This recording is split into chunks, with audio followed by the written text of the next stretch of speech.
Syntribos and Gazette. Syntribos Stables is a relatively new stable, but a powerful stable. He comes from the actual reality-based horse racing stables. He owns about 10 real-life horses, and I think his stable's up to like 10 or 15 Zed stables. He has a very powerful horse in Charlie Chevelle. We have Zed Gazette, who's probably one of the best bloggers as far as content for Zed. He does a lot of blogs featuring things on breeding and the early Zed content going back to like 2018. He's been doing very in-depth studies, but very short and precise to the point articles. Lots of great GIFs and memes. Yeah, no, my wife says that it's required now. So I got to keep it going. And it does take more time to find those GIFs than to actually write the articles. I believe it.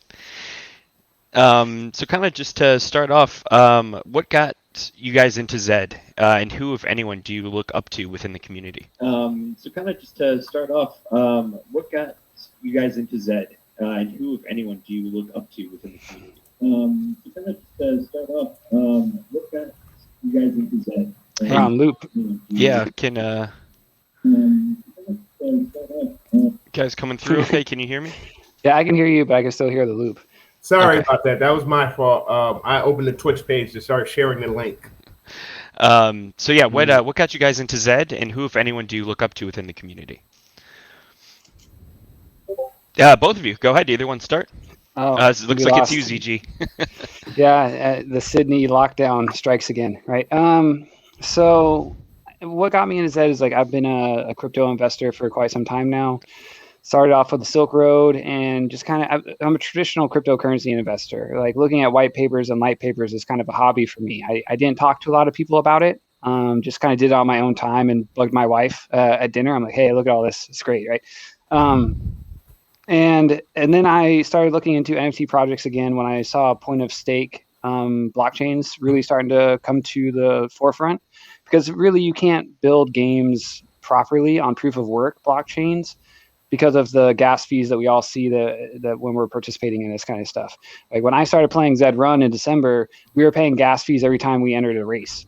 So wow. So you had to get first place to even break even sometimes at the end of the day.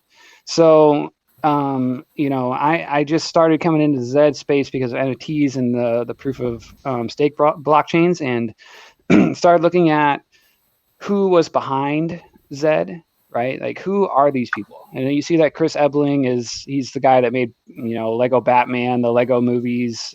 He's a top-notch film, graphic guy. You see that Mark Cuban and Unicorn have invested in Zed.Run. I'm like, all right, that sounds good to me. Atari is invested in Zed.Run. Awesome. MakerDAO with DAI stablecoin is invested in Zed.Run. So when I looked at the backers and the team that is representing it, I saw a kind of it's never financial advice, but it looked like a no-brainer to me. Like, why wouldn't I trust Mark Cuban and Rahul Saud, who started Microsoft's venture arm, Microsoft Ventures? He was the founder of that, kind of brought that to them and created that whole the CEO of Unicorn, which is the gambling partner for Zed. Okay. And then, so do you view Zed, again, nothing's financial advice, but as more of a investment, as a game, as just a learning experience, as an example of the utility within the NFT space? Like how do you kind of view or approach it? I kind of see it as it's up to the player to decide that, right? It'd be disingenuous for me to give what I think people are playing for themselves, right? Like some people just like to put horses into races and enjoy the actual act of just racing your horses. I looked at it as I wanted to play this as a puzzle. What is happening behind the scenes with this genetic algorithm, and how do we get proficient at this? Some people view it as a collecting game, right? I want to have the rarest colors, and I want to have super coats and all these types of things. So there's so many different ways, and I think that's the beauty of Zed, to play this game.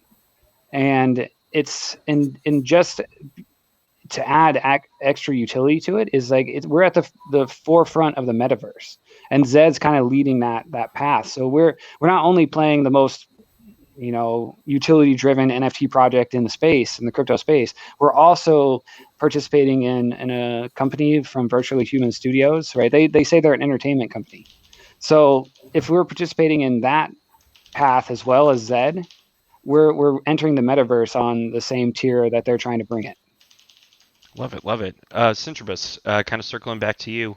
Yeah, sorry about that. As I said, I'll mention as well. So here in Sydney, we're all in lockdown. So at around 11 o'clock, I think everyone that's working from home starts to actually log on to their remote access, and our internet goes. So quickly, as I was saying, my background, I'm in wealth management. So investment is a huge aspect of my life. Outside of that, I've always been involved in horse racing. Growing up, university, I was working at a horse racing stable, grew up on a farm. My family actually bred thoroughbreds, and I've gone into that as well. So I own a number of racehorses, which are not, some of them are much more expensive, some of them not as expensive, but the vet bills and the training fees are significantly less. Equine. Yeah. It's expensive. It's nice not to get the monthly bills. So that's fantastic with Zed. Now, in terms of getting into it, I was actually sent a link by someone from the US. That was early April, and got into it that way. And what I did actually, from the investment side, I saw Zed as a company, as an investment. And I reached out to Ebbs and straight away on LinkedIn, and got on a phone call with him, and he ran through his vision of what he sees for Zed. And I think within 30 minutes I was emailing and texting people to try and buy a racehorse. So I love the idea. I think from a being around the real life horse racing industry for so long, I can just see the scale and size that this could get to a whole new generation that have really been lost on the real life industry, because they have done a pretty poor job at bringing the next generation in. And this is something that can really, I think, take off. Particularly my belief is throughout Asia, this could be a absolutely huge market for them. And certainly once there's a gaming or punting aspect to it as well, I think there's a huge opportunity there. Yeah. And kind of speak more of my background. Like, my dad owns a couple legs of horses over here in Grand Prairie in DFW, right? Like, so we pay the percentage of the bills of the vets and all that kind of stuff. We're not that deep. Which way do I got to go? So, it's something that's been a part of my life where we just like to go and gamble on it, but it's never been a driver of why I was into Zed. Like, I enjoy the fact that I have the real life experience, but it's not the reason I'm into it. A lot of my theories are based because I'm a history major, right? So I look at, in my partner in crime is Dr. Ian. I don't know if you guys have come across him yet. He's a PhD computer scientist, taught at university, now works at one of the best cloud computing companies in the nation. So Dr. Ian's my boy, right? So as soon as I found Zed, I was like, yo, we got to talk. I got to introduce you to the future. I need your help. This is a lot of computer science going on here, a lot of data-driven shit. I need you to come in here and help me out. So we were logging all the races and stuff back in the day before everyone showed up. Like, I've been playing since October, so it's really not that long in the broad spectrum of how long Zed has been participating in this crypto space, especially if you look at some of the, like, Lucky Jack or Bob the Nailer, or some of these really Sub-Zero, some of these really classic stables. Like, I don't consider myself in their tier of Generation 2. What's up? I consider guys like you and Doofy and Poseidon Generation 2. Yeah, exactly. Well, I was even a little bit after them. Like, I was right on the precipice of mass adoption. But a lot of my theories kind of were against the grain of the community. So that's why Gazette really even started. But yeah, it's a little bit more of a background of, like, a little bit of horse racing, not a lot.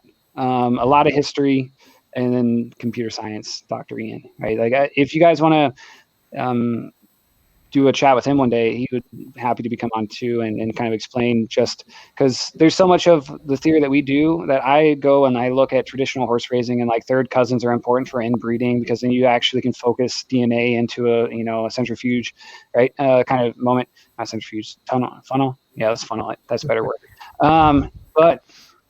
But you can use computer science, genetic algorithm theory to prove that out in this game, right? Like I have that identical by descent article.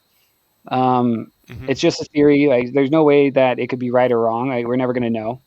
But it just shows how within genetic algorithms you have these opportunities to create these folds and nuances that people might not consider possible, right?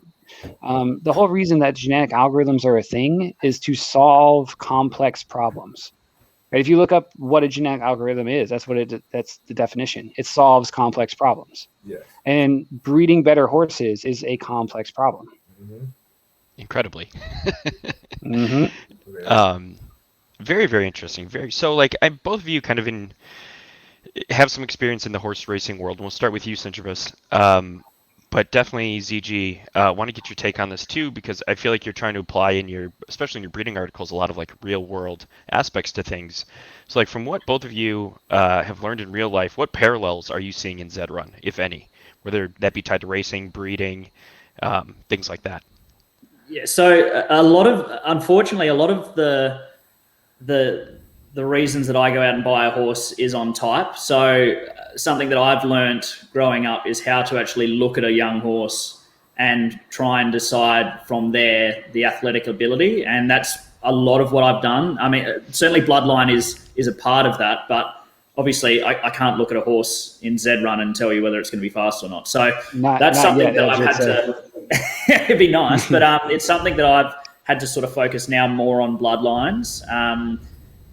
In terms of my time around it, I haven't had enough time and enough reading to really focus in. I've done a fair bit of reading. Certainly, Gazette's articles some of them are over my head in terms of the algorithms and everything else. But certainly trying to learn as much as I can. Well, but I think one important thing, and I think it will flow over to Zed as well, is if you look at real world racing as well. Like Danehill is a stud that is an older Australian stud that if you look back through the vast majority of champion racehorses in Australia and in Europe, there is Danehill blood throughout that line. And that's something that we as a family have always looked at getting in our horses and then learning the best crosses for that. I think there's going to be some super studs out there that once you get to the great-grandchild level will really start to shine through. And then there will also be certain crosses with that stud that are really strong as well. Oh, Australia got us. Yeah, but I completely agree. I completely agree with what he's saying, right? Like that it's going to take those generations to show the proficiency, right? Because we're basically we're shipping horses across the ocean to start breeding them together for the first time. That's how you got to view these Genesis, in my opinion. We're bringing the Arabians over. We're bringing in just the historical creation of what we're going to be playing, and our grandchildren are going to be playing in 100 years is happening now, right? That's how we have to view it. Because genetic algorithms can have a timeline built into them by how many breeds are built in, right? Dr. Ian has a theory, and I agree that maybe there's a billion bits or maybe there's a billion generations, because the first ever rare color that was dropped, the unique colors, was billions, fortune, right? Mm-hmm. And it was on Easter. They dropped it on Easter, so it's like ironically an Easter egg. Right? So I look at that as like maybe that's how many generations have to happen before you reach, in theory, the most effective racehorse within the track. Yes. Right, because you have to look at it as a measurement of fitness. Right, racing is just a measurement of breeding fitness. That's all it is. And just like Syntribos, is that how you say your stable? Spot on. Yeah. So, like you're saying, like I thought I wanted to be a vet back in the day in high school. So I did all my veterinary technician courses, and I had to go and learn about all the different breeds of all the different animals and how to assess them and look at them. And how you're talking about just looking at the animal and looking at how the hips are formed and the leg structure and all these different things that are just nuances, I think they're going to be valuable in the future for sure. I think Ebbs has that passion to make that living horse for us. Right? Yeah. He wants it to be as livable as possible. He wants the steam on the glass when you go to the Atari Hotel. He wants us to be doing all kinds of shit on the side in Sandbox where you're just doing a riding game on his horses. Like, he has all of these things that he would love to happen, and he's going to make happen because he's crazy, right? It takes that kind of person. But and I'll tell him too. You know, I tell him plenty of times that we're both crazy. Right? So I think we all are. Yeah, no, if we're investing in the future of what we believe to be the horizon of potential, right? That's what we're investing our time in. It's what we're investing our mind. It's so much that we're putting into this because we believe in what the potential is. It's not just about what today is and we're going to breed some horses or have some fun on this game. It's about what the metaverse is and what it means for just everyone that's participating and what it can mean for the people who don't know that they're going to participate in the future. Yes. Well said. Very well said. All right. A question is, when you first got into the game, did you define yourself as more of a racer or more of a breeder? Look, I'll jump in while my internet's still good. So I'm a mixture of both. So I'm racing most of my Genesis horses. I've got a Zed.Run and a Z3. A Z2 and a Z3 that I'm holding off on just in case there's extra value there. But realistically, I'm racing them, and then that is what I'm determining how I'm going to breed, and then it's a sort of self-fulfilling prophecy in that hopefully I'm able to then breed better races. Because realistically, the Genesis horses aren't. Oh no! And you know, I think that the whole game would be over if the bred horses weren't going to be significantly better races. But I think there's going to be a huge amount of value left in the Genesis horses for the exact reason that we just spoke about, is that unlike in real horses, the top end bloodlines, these horses at this stage don't die. So to hold on to these Genesis races that are currently very good, so whether it be the Breathless Edge, the Duck in Loans, I'll add my own horse in, Charlie Cheval as well. So I got Supreme Pollard. there you go. Yeah, so like I think they're actually their value will increase, but the utility will be completely different because they won't be competitive races anymore. But that bloodline, I think, is only going to strengthen when people see how it's going to function down the line, and certainly that inbreeding them back into that bloodline again. I mean, that can create some super horses. If I had access to Danehill to breed through that bloodline again, 4 generations down, I think you'd be seeing some very, very different results out of even real life horses if you were able to do that. So, certainly the main goal racing, but to facilitate that, I need to certainly understand how the breeding is going to work better. And there's nothing better than chucking a bred horse into a Griffin and working out whether you've done the right thing. Yeah. You get to make your own scratch ticket. It's hard to pass up. It's scarily addictive. No, there's plenty of stables I've had to reach out to. Like even in December, I was like, yo, man, you got like 400 horses. What are you doing? Like, what is the plan?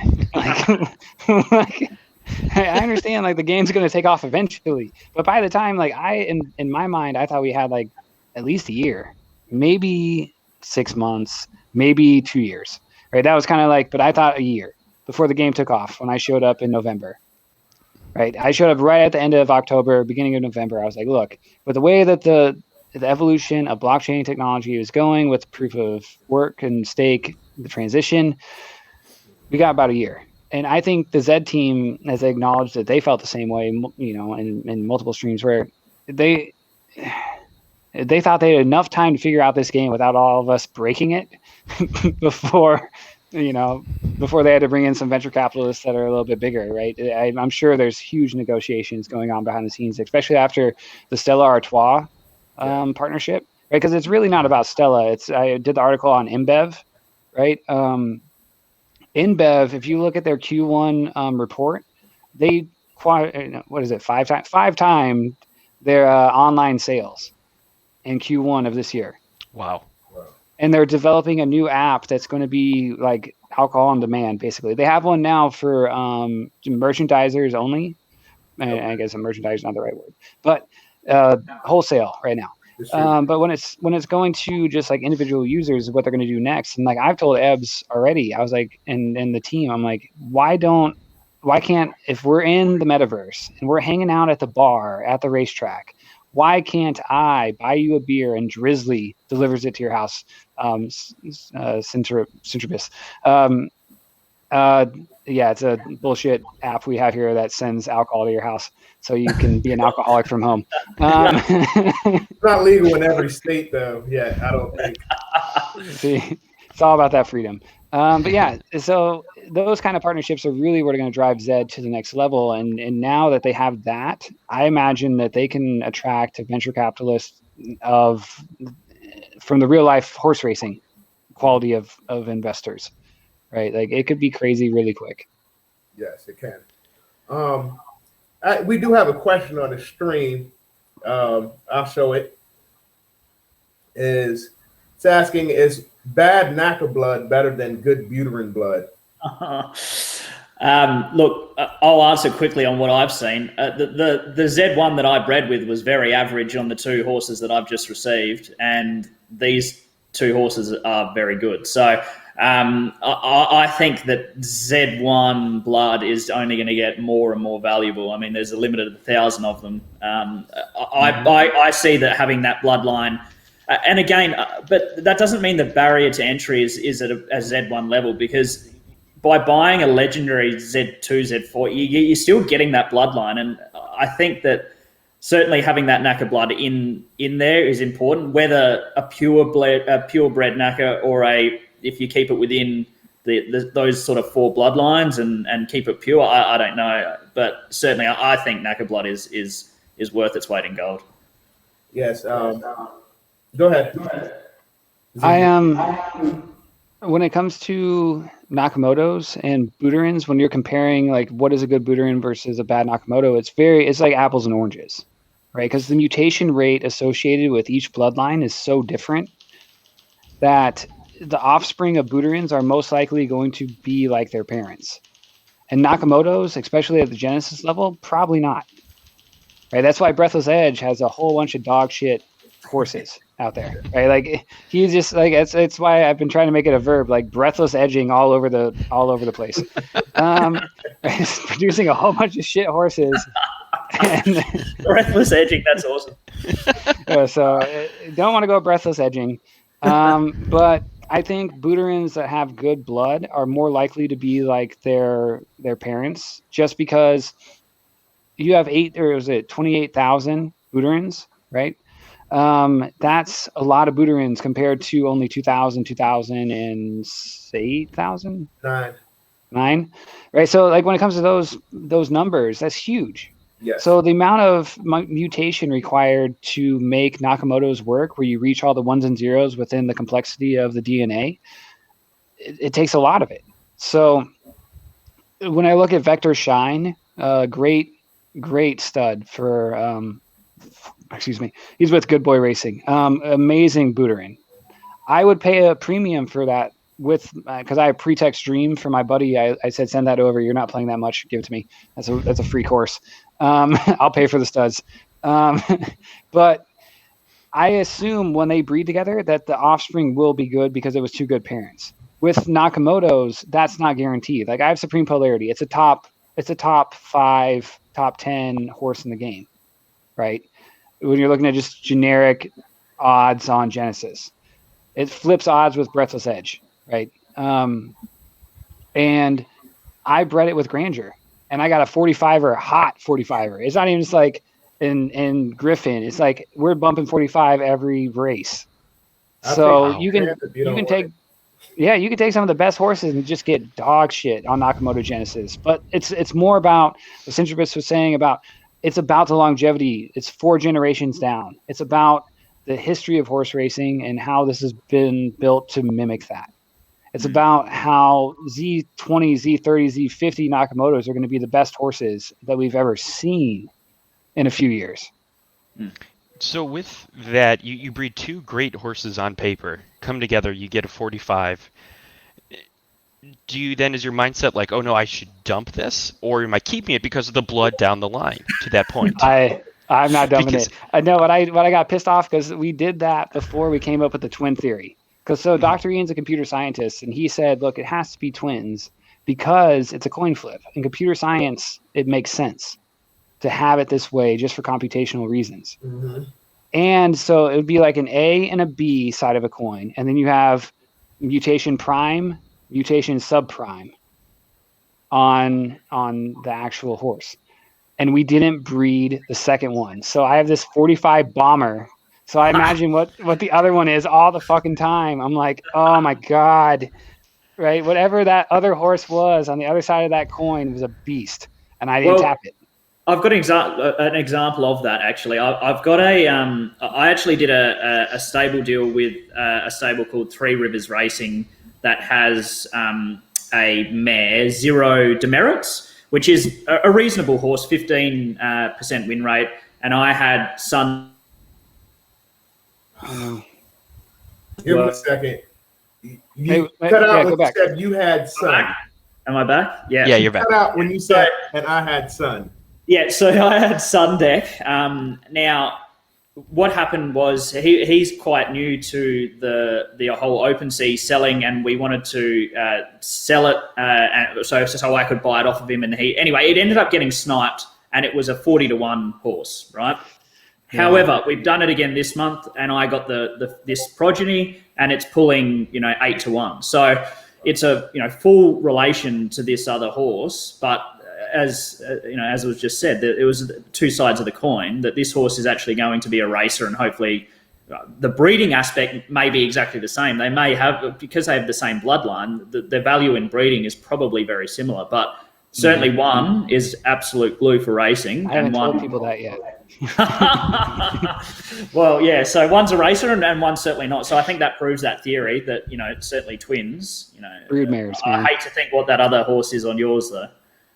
I know. I dream about it. I'm like, man, what I have named it? Like, how would it be performing? I haven't got one mare off Supreme Polarity yet, which is kind of unique in its own right. Right. So I've had 4 stallions, colts come off her, and and someone who's really particular about just bloodline exclusivity. I'm not going to put him out to stud because I don't want to share that DNA with anyone else. She has some of the most unique DNA in the game. I don't want to share it personally, right? I'm not like a doofy stable where I have like 50 horses or anything like that. I have like 15 horses.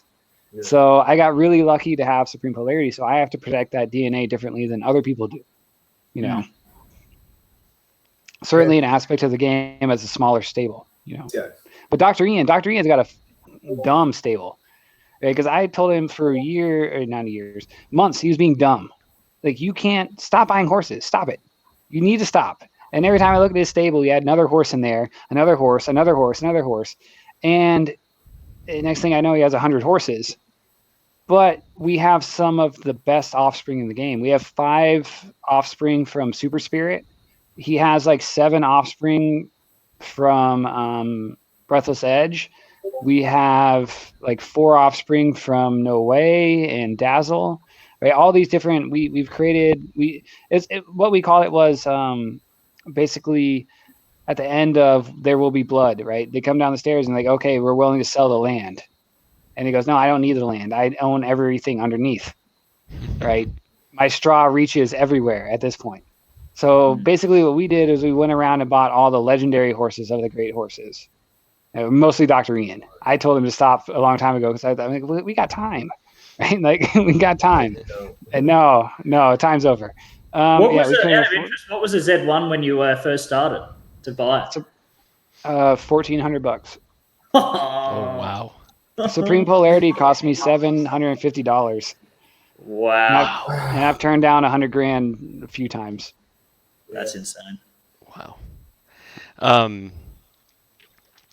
Interesting. So then should I try and get in at as close to that original horse as possible, the Genesis, if it's a great Genesis to get in the bloodline, or like obviously there's going to be better value getting in lower, but is it does it still have as much value from a breeding standpoint? Maybe someone who doesn't necessarily have a large stable or like a huge budget, like what would be a good way to approach it for them? I'd say timeline. Like how long are you looking at this game? What is your horizon point? Right. Syntribos, he's looking at it. Oh no, he's gone. Yeah. He's looking at it like, I'm going to be breeding 4 generations down. I'm going to be doing all these different things. Like his timeline could be 20 years, 100 years. He could be thinking, I'm going to pass these down to my kids, because that's what he's been doing as a family already in IRL. So when he's looking at it, it could be way different. Like for someone like me, like I'm a crypto guy. Like I'm not a horse racing guy. I enjoy Zed.Run, but I'm not even a gamer. I enjoy the puzzle of what works, what doesn't work. How can I resolve the itch in my brain where it's like, how do I make good horses? And that's the extent of like why I'm in Zed.Run at this point, right? And Ebbs is an amazing guy, and the team behind him, Rob, Chris, kind of Jeff. Kind of. Oh yeah, fuck Jeff, man. Whoa. I talk shit to Jeff all the time. Yeah, he used to give me riddles like he was smarter than me, and they would piss me off. So then, like, now I know too much. I'm like, Jeff, you son of a bitch. It's your fault. I get in trouble all the time. No, I've gotten in trouble a few times with Zed. The Preakness, I made T-shirts and got in trouble. The Preakness got angry at me, so total win. I take that as a win. But in reality, what it did prove to me was that they didn't have T's and C's. No terms and conditions for these horses. Because I was like, yo, you mean I can't put on a shirt, but there's no T's and C's on the website. So where is the ownership and where does it end? Do they own that Preakness horse the same way I own Supreme Polarity? Is this the same ownership? As a crypto guy, that means a lot to me. Yes. The ownership is huge. Yes. So that's why, like, some people viewed it as like I was having a hissy fit or something about, oh, my T-shirt's going to sell. But what I was really upset about was you're telling me no one's asked these questions and you guys don't have an answer for me right now. I'm going to quit until you tell me these things, because it matters to me as and what I'm trying to build myself in the crypto space, because I'm dabbling in a bunch of projects. I have my own stuff coming out. I collab with a bunch of people. So like just the integrity of that is something I can't lose. Hey. Yeah, so I'm on the mobile I'm on the mobile phone now, so we're back. We should be fine. I've given up on the internet. Don't destroy your data. I don't know if you got unlimited data or something. Yeah, no, we're all good. We're all good. Okay. That means the company's paying for it.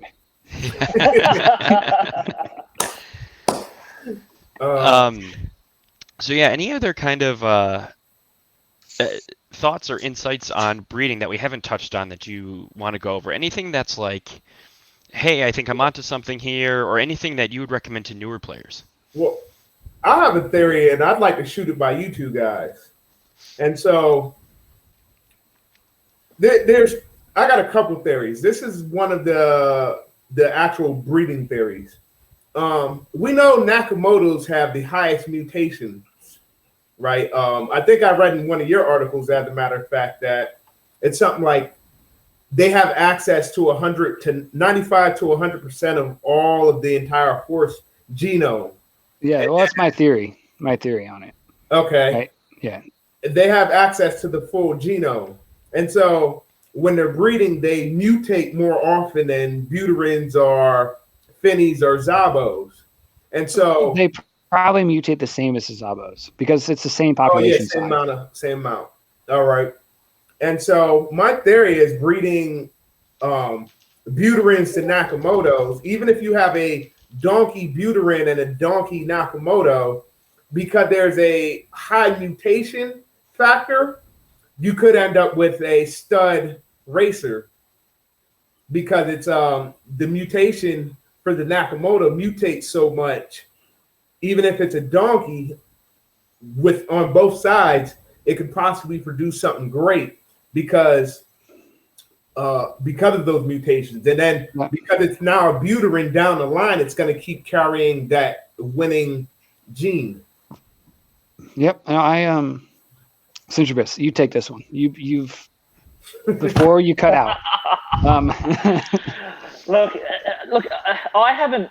What you're saying makes complete sense, but the realistic answer to that is I'm going on theory that the man next to me is already created, right? So I'm listening to the experts on this. As I said, certainly looking from a real life horse racing aspect, that isn't necessarily the case.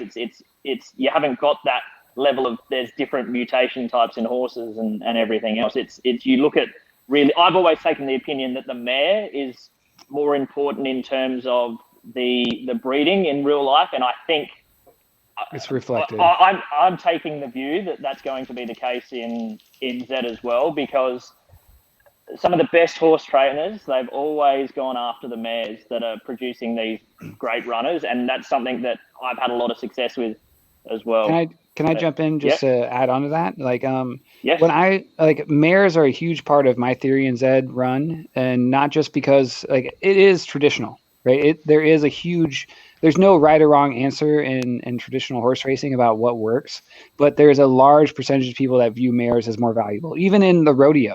If you look at rodeo horse racing, it's a thing too.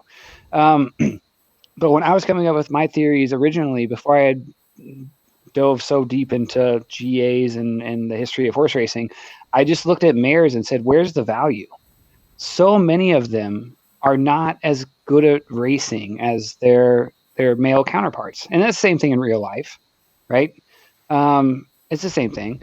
And if you look at colts controlling 65% of the coat color on average, so now they're not just better racers, and they're controlling 65% of the coat color value, right? And on top of that, they get 7 breeds a month compared to 3. So there was a big gap in my mind of where's the value in mares? And I think it's the yin and yang of 65% to coat color influence, 65% to mares for performance influence, genetic inheritance. So it gives value to mares instantly because you get to keep the offspring, the foals, and they have a larger percentage of genetic performance inheritance, which instantly makes them more valuable, which is a common tradition in IRL as well. Yeah, spot on. And I think, and we've touched on MJ Stables on one of your streams around the value with the Genesis colts or stallions as well, in terms of being able to get those unlimited. Is it exclusive where it's unlimited? Exclusive and elite. Yeah. And elite, right? So what I think will happen is if you're able to get all that great blood into a mare at that level, suddenly you're bringing in all the great genes from a number of lines of stallions, but that mare is where the value will lie in terms of then continuing that line. And that's certainly something that crosses over from my experience as well. But I think a stable with good bred mares and then Genesis colts is something that's going to be pretty successful. Damn you, Poseidon.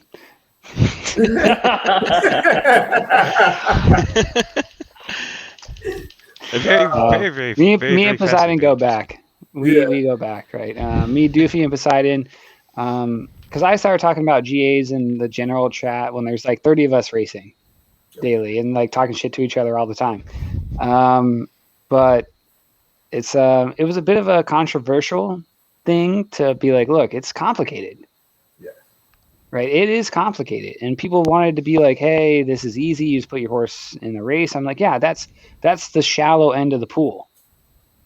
But when they started raising the prices, like they did, I went to Rob and Chris, and I was yo, this doesn't work. If I'm going to spend $13,000 for a car, it drives me to a movie and a date, and I'm going to get laid. If I spend $13,000 for a horse and it just runs in circles and never wins, how do I feel? How am I going to play this game? Because Jeff had come to us and was look, help, because Dr. Ian's a computer scientist wizard. And he's look, this is what we need to show people how to breed better. And what I went straight to Jeff and said before Dr. Ian looked at it, I said, look, it doesn't matter because people are breeding so poorly that they don't understand the point of this game. And I think Syntribos can attest to this. Like the inbreeding aspect of it is crucial if it's reflecting real life. Yeah, I think people are treating the breeding as a bit of a lotto, and realistically, if you're not adding any sort of theory behind it, that's exactly what you're going to get. You're going to get maybe lucky, 1 in 1,000, and wonder why it's not working. There is a theory behind this for sure. And as to your point as well around the value of these horses, and it's being worth 13,000 or at the moment 40,000 for a Zed.Run. There has to, you're taking the long view on this. There's the breeding side, and then certainly the future of Zed around what I see is around sponsorships. And these coats, if you've got a absolute gun racer, and you've got, say, Nike come in and want to put their logo on your horse because the view rates of these races go through the roof, I think that's where the value will lie. It's not you need to take a bigger view forward on this than just, okay, well, we're racing for, at most, I think the biggest prize pool is $5,000, which is negligible when you're paying $40,000 for a horse. However, and I've mentioned it in one of my videos as well, around the gambling side as well, is that eventually the revenue from that's going to go into the pool, right? So you could be racing for $100,000. So to say that, go ahead. I just want to add on to that the Atari partnership, right? Because that's what all this is about. With those big name partnerships coming in on that gaming aspect, they're going to do Atari tournaments where you actually earn Atari token on top of Ethereum. Yes. So it's stuff that no one put into the ecosystem and they're pulling out. So it makes our investment so much more valuable in the long term, because now we have these partnerships participating where it's similar to IRL, where you get a part of the wages betted towards the winner, right? It's just how it is. And Atari is going to open that up and really make possibilities for everyone else too. That's true. That's wild. Very, very exciting. And I think there are only going to be more partnerships to come, and it's just going to exponentially just expand out. So really, really excited for the future. Another thing I was looking at, because you're myself, MJ, and ZG or Zed Gazette, these are all I'm classically trained as a computer scientist. That's where I got my degree in college at. Where I look at things now is, we were talking about this a couple of days ago, when they add weather, it could actually invert. I know if I was designing the game, I would just completely inverse the algorithm to everything being the opposite. If you have a 45 odd horse in this sunny weather, because me personally designing it, I'd inverse it. Your 45 odd horse would be a 9 odd horse. He's a swimmer. Yeah. That's just how, me personally, to make it fair to the people who own donkeys. It can't run in the sun. It can run in the mud. I don't know how that works in the real world. Look, I'll mention something on that quickly, because I've got a bit of a different view on this around these donkeys and everything else. So I think that there needs to be caution laid around having or taking the opinion that every horse needs to be able to race and do well, because it's like there's a participation medal for everyone. Yeah. It won't work, and that's not the way that real horse racing works either, right? So I think realistically this needs to be modeled around real horse racing as much as it can, because it's one of the oldest industries and one of the most successful. The Queen's out there every week unless you're pimping. So that's true. That's very true. But I don't think there needs to be an ability for every single horse to be a good racer, and I don't think just a straight. I'm not a computer guy really, but a straight inversion of making slow horses suddenly fast on a weather affected track is really going to be good for the game. I think you need some for sure. Like in real horse racing, there are some swimmers that absolutely love the mud, but they're not complete donkeys otherwise. They're not going to be going from a maiden race or a low class race to Group 1 just because it's wet. You might have a Class 3 horse that suddenly is competitive in a Class 1, but certainly there shouldn't be a huge turnaround in performance because it will skew the game too much, and it becomes a bit of a comical sort of game rather than trying to really have a skill-based game based on the variables. It's like Tom Brady, Peyton Manning winning in the cold. Right? He's still one of the best quarterbacks of all time, but you want to see him win in the cold. Yes. Well, the only reason I say that is because me personally, I have middle of the pack horses. Sometimes they finish first. Most of the time they finish in between 4th, 5th, 6th, 7th, and 8th. And even if you inverse that, they're still going to finish 4th, 5th, 6th, 7th, and 8th. And so you got Z1 Nakamoto's with 45 odds. And like we were just saying, somebody paid $30,000 for a horse that can't race at all is like mind-boggling to me. And that's why I said to inverse it. That's the only. No, see, that's why, like, because Dr. Ian and I came up with our theories in January. Like, everything that we've come up with I have a couple things that pop up. Like, I understand a bit more what Griffin is now. Yes. Like, little things will come up. Not yet. It's a few articles down the road. Right, because like you guys said, I keep it snippets. Right, because I know where I'm going with the story. You're just looking at chapters of a long story that I've already know in my head that Dr. and I came up with in January, right? But oh shit, I lost what I was gonna say. Shit, I lost it. Too many beers. No worries. Syntribos, in one of your videos, you talked about current racing form possibly affecting breeding, and you thought that was something that kind of plays into things a little bit. Can you expand upon that at all? And now, do you have any evidence for that? This is something that when I first got into Zed, as I said, I tried to do a lot of reading and watching as much content as I can. And I heard and I read that a Zed team member had stated that current performance may be a factor in the way that a horse may be bred. Now, I'm taking at face value. And while I'm assuming, and again, in real horse racing, you can take a little bit of a leap out of that in the sense that many stallions are bought by the large studs in their 3-year-old season, which horses race up until they're up to 10 years old. So often a younger, more vibrant horse is going to produce stronger offspring. So if you have a horse at the top of their racing game, then one might assume that it will then throw offspring which is aligned closer to its strongest traits, rather than if you see a horse that goes into a losing streak, which even the best horses do, then they may start to throw some of their less desirable traits to their offspring. That was something I was just telling you. I was saying this yesterday. Exactly. We do have on Zed.Run tools, at least, it constantly adjusts where your horse is racing the best distances at. If you pull up like the race analysis.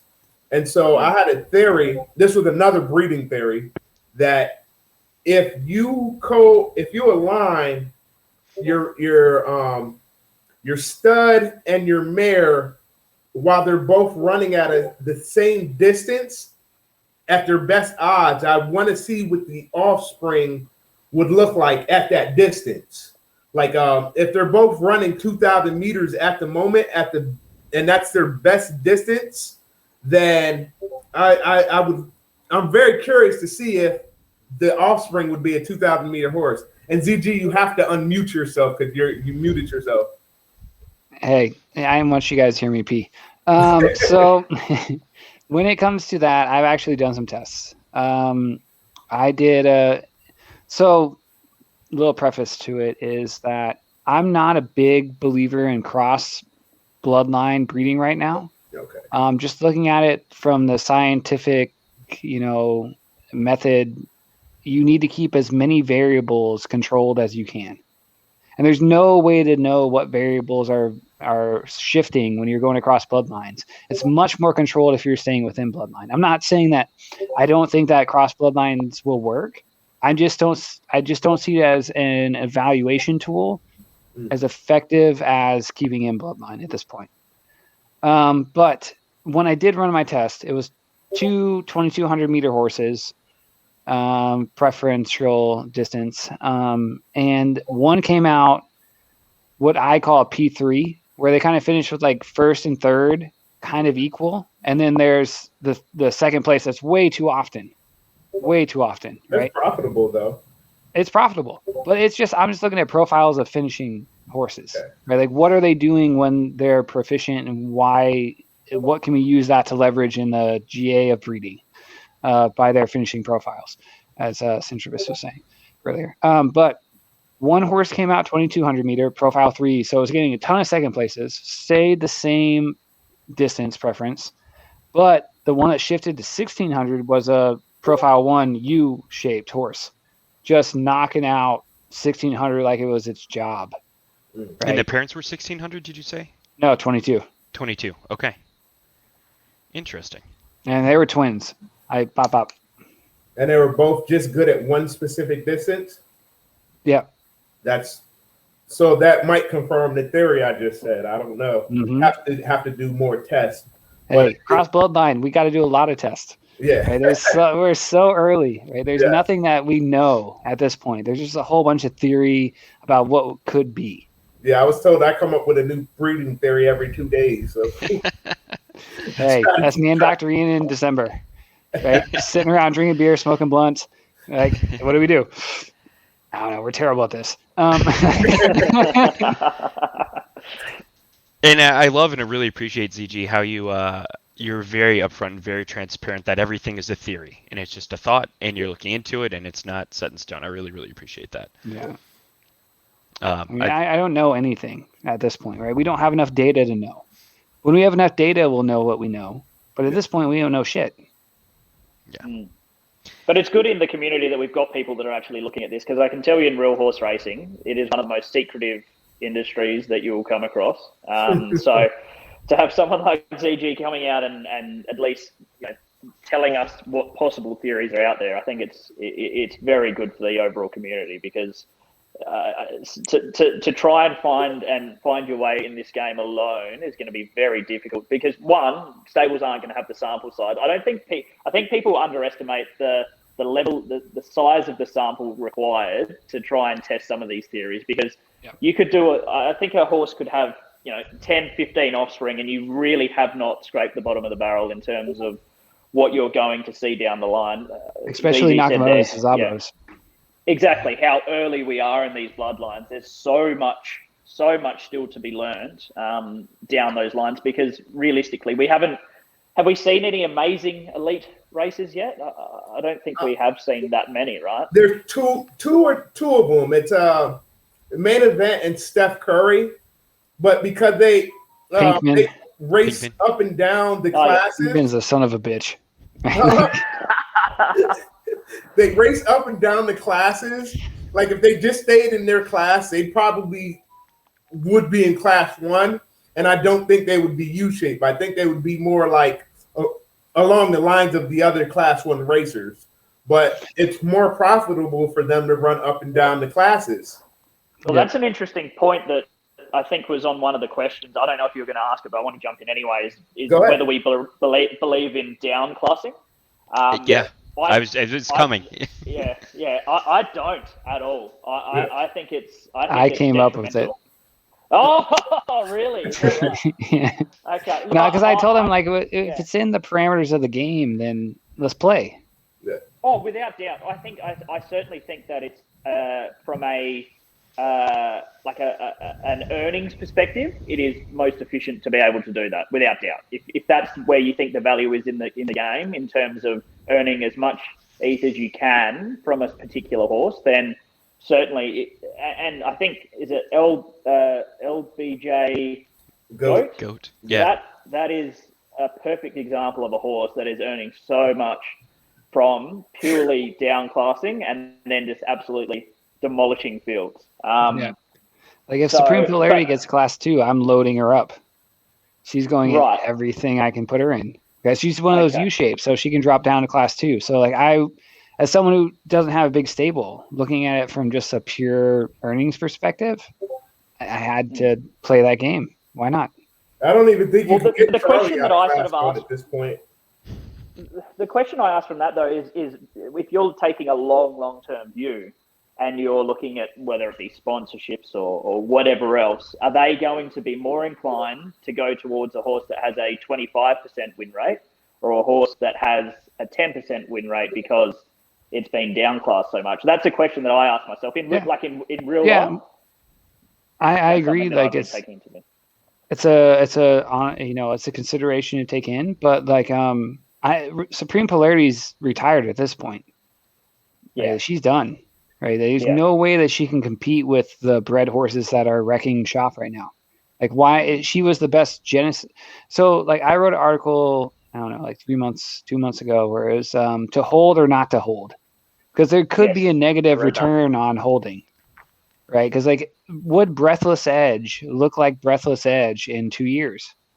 Would we know that he's the beast he is if he was held until 2 years from now and then starts racing against the field of competition that it is?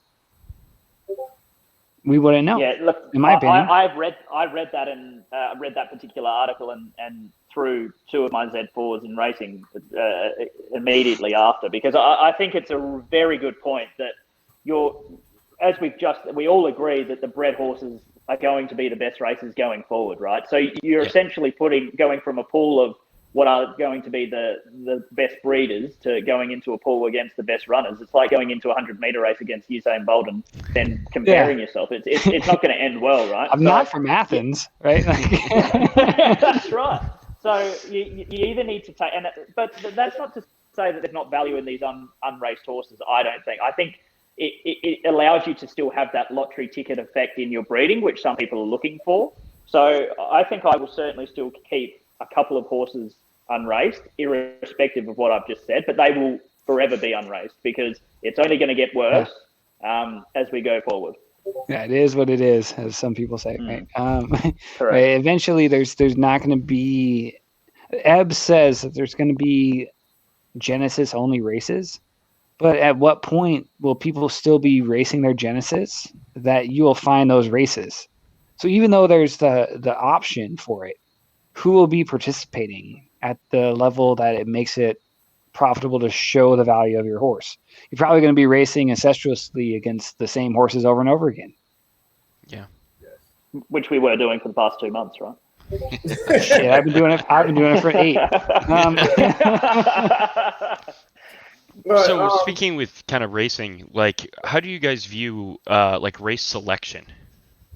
And do you have any kind of method to that madness, or do you just say, hey, I'm going to pump Class 2 preferred distance or whatever current class preferred distance? Am I spreading things out? Am I looking at the buy-in costs? Like, how do you view and kind of what are your takes on race selection? Yeah, I'll jump into that because another side of my background was semi-professional punting in the real world. So I created a few stat models to have a number of variables, which then created a market. So form and looking at the way that the races are sort of built in terms of the fields is something that I'm very interested in. And I think it is so important in Zed because it's pretty clear that even from a Griffin level, people are getting all worked up about having a Griffin running 3-1 and then going out and running 4-1, right? 40-1 rather. Like it's something that is always going to happen because it's based upon the horses of which you're racing against in that Griffin. I know there's a few distances. I think it's 1,600 meters where there's a few outliers. However, the form does stack up significantly if you go far enough to go, okay, well, this horse is pulled 7-1. I've pulled 4-1. How has that horse then performed in a similar grade at a similar distance? And you can extrapolate that out and work out where you should be placing your horse. My theory initially with Charlie Cheval was to put it in as many races as I possibly could. And I changed that theory pretty quickly when I was running into horses of which were pulling 4 or 5 to 1 and pushing my odds out, drastically. What's the so point? what is the point? You're just going up against a brick wall because over time that Donations. although those odds Mass will to church. Correct. Right. Exactly right. They become donations. So if you're not looking at fields, I know a lot of them fill up very quickly at the $2 mark, which is still something that needs to be worked on and I'm sure will be. But in the meantime, if you 100% need to be working on your form guide ability because it will make a huge benefit to your overall profitability of your stable, in my opinion. Yep. I completely agree on that. Like I did the article on like, what are the odds, right? It doesn't matter about like the odds in one race. It matters about the odds of what every other horse is doing comparative to what they've done previously in a race, right? If you go into a race where it's your Griffin and there's no 45ers, it matters to me. Yes. That there's no 45ers. You didn't push anyone to 45? All right, then you don't really count on the same level as other horses because there was no extension of the border of. Right, I have a lot to say about odds. Right, I've figured most of it out. 1,000 simulations. Get out of here. That don't make no goddamn sense. Why is it cap out at 45, 47? Right, right. The odds don't work that way. Math doesn't work that way. Not to mention that, has anyone ever seen a 45 to 1 horse win? No. 32 to 1, and I kept her. But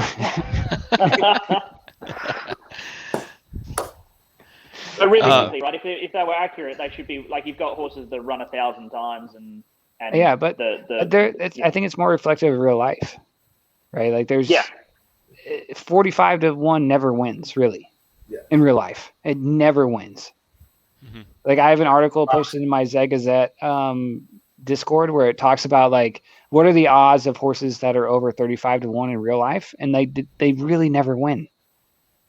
Right? Like, it's like, to be fair, in real life racing, the odds are the representation of the market, right? So in the morning line, you can have a 30 or 50 to 1 horse win. But that doesn't mean it's real odds. So that's how you make money in real life punting is that if there's a 50 to 1 horse going around and its real odds are actually 10 to 1, then you should be backing it, right? So that's a very different theory compared to that of Zed, which are coming up with these odds, which should be their real odds. So I think you're right in saying in real life, how often does a 50 to 1 horse, a true 50 to 1 horse win? Very, very, very seldom do they come out and beat them. It's just that the actual odds of that horse are far less in that particular circumstance. So I think you're spot on in saying that people need to understand that there's different variables in real horse racing to what we're seeing in Zed, and then working those out is the golden goose really. Yeah, just like what is a long shot, right? Juggling that. That's right. Yes. Correct. And I think there's a lot too from not only profitability standpoint, but from like a marketability of your horse standpoint of like trying to keep your odds as low as possible, because then the perception of its value increases tremendously. I remember just like a few months ago when there's just a little bit more time to be in a race and kind of figure things out. Like I would go to know your horses and I'd be like, okay, here are the horses that are in this. And it's like, okay, their distance, paid races, like what are their odds? Okay, yeah, like they do really well, but they don't do well at my preferred distance. So like, okay, I see that as an opportunity. I'm going to try and go for it. But now I feel like a lot of times, especially for the cheaper, it's really, really hard to do. No, it's you have to measure the field against the field. That's basically what you have to do. Yeah. I mean, I saw you guys mention Dan Shan earlier in Photon Sports, right? He has a very good tool. I'm not going to knock his tool. His tool is good, right? He's doing the right things. He's a little bit off on how he's viewing the fairness of the racing, if you look at his document. But to be completely transparent, like me and Dan Shan don't get along. Okay. Are you talking about Zed.Run tools or a different one? No, it's a different one. It's a different one. Which one really good. I don't want to get too far into it, but Haku, know your horses? No, it's completely different. Oh, okay. Yeah, it's completely different. But it's a really good model if anyone's looking at what could be done. Right? This guy like calls people retards online and does homo homophobic slurs and shit like that. So I don't want to like blast his shit out there. But if anyone like finds what he's doing and can do it better, absolutely, good on you. If that's what you're looking for. He's not far off on what he should be doing, but he's not a good guy. So if anyone wants to look at that and see what someone is doing correctly, Ish is Dan Shan Sports on that. So that whole spook theory, that's him. Mm-hmm. Oh, okay. Right? Yeah. No, I wish he was good. I've tried multiple times to be like, you a better dude today, and he's not. So at this point, I think the theory is great. And go back a little bit on my history of like who I am in this. Like, I don't want to be Zed.Run forever, by no means. I have no desire to be Zed.Run forever.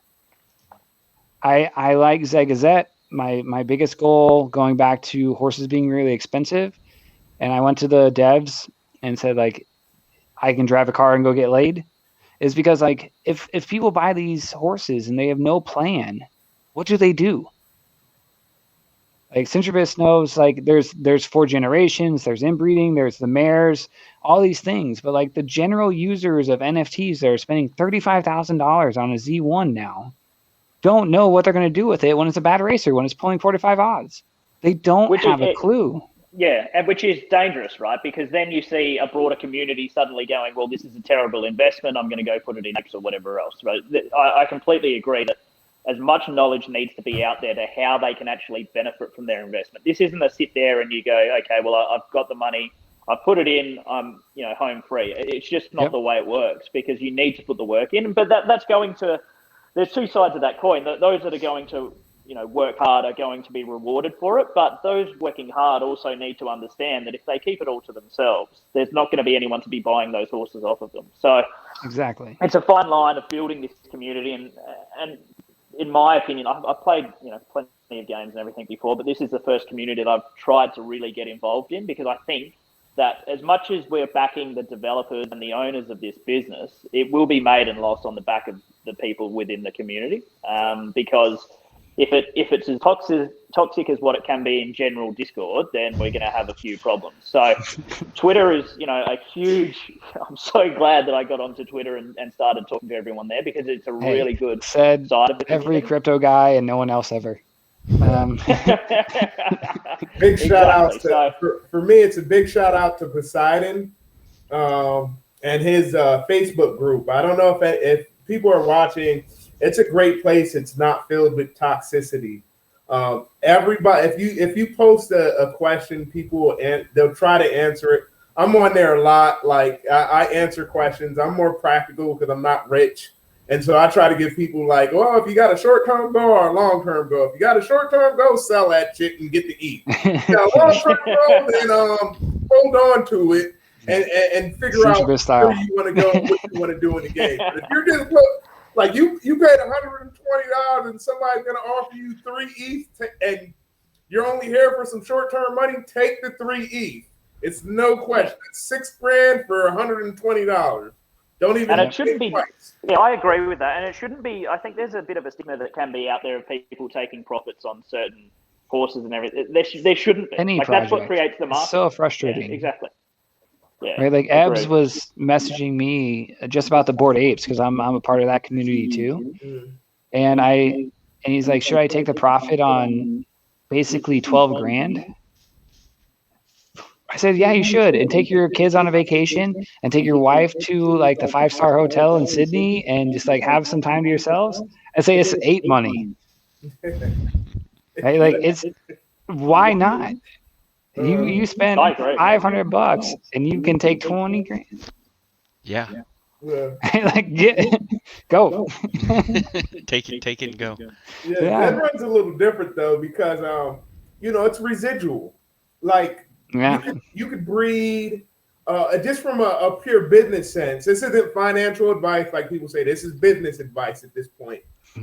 Personal experience. If you can breed, if you paid 0.15 or 0.2 Ethereum on a horse, or 0.4, somewhere along that lines, and you got a filly, and then you breed with a couple Genesis horses or legendary horses or whatever, and you can come back every month and sell that offspring for 0.15, unraced, unnamed.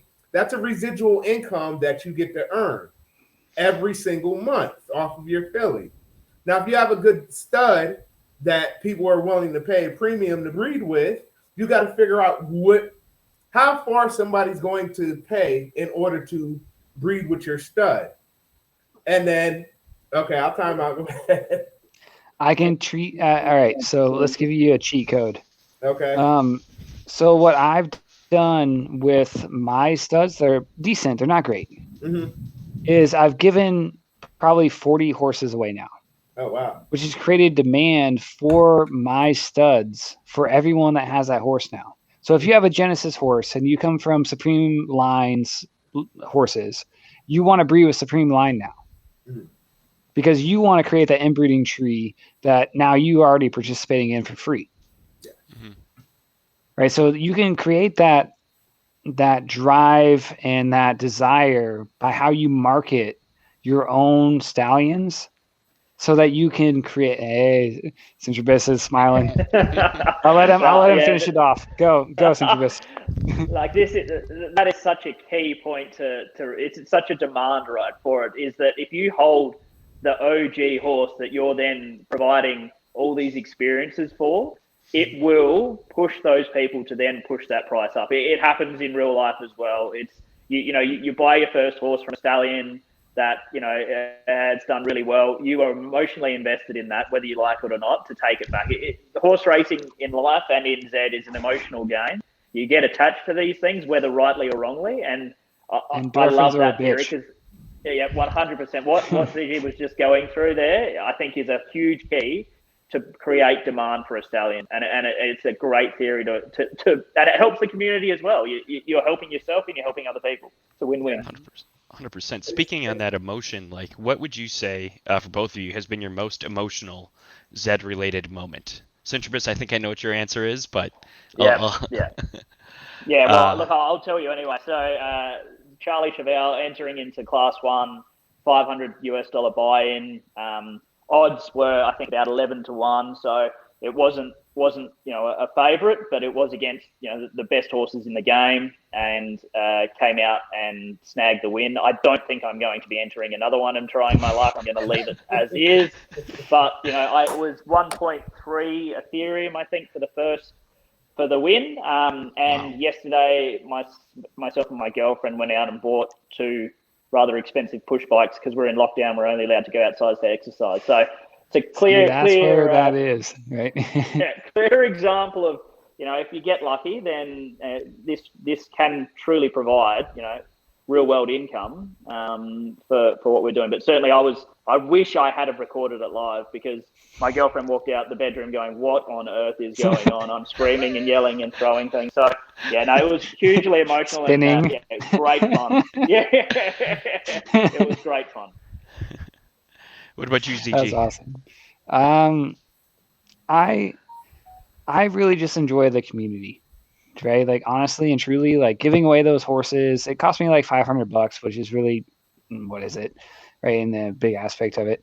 I just really like giving those horses away, making sure that other people are successful, and just kind of sharing the experience with other people. Because, like, I started contemplating it in January and talking with Poseidon and Doofy and Dr. Ian, like, there's 58,000 horses. Most people's entry-level horse is going to be a legendary. That's just the fact of the matter, right? That is what it is. And creating that community aspect of, like, who bred this legendary horse, so I have this DNA that I can work with later on the Genesis side. And that aspect of participation is still here. We're still defining what it really means. There's a bunch of projects. Syntribos, you're making the directory, I saw? Yes, that's right. Yep, Zed Stable Register for anyone that That's needs awesome. it. Oh, that was you. Yeah. I'm one of the earliest people to sign up for that as well. Brilliant. See, right? We need that kind of stuff. Right? We need that community connection, because like my biggest thing when I art of ward this, like, because I'm a history guy, I'm a nerd, right? Like I'm not a horse racing guy. I looked at from like, how do I not lose? Right? From what I hold, from what I want to attain, how do I not lose?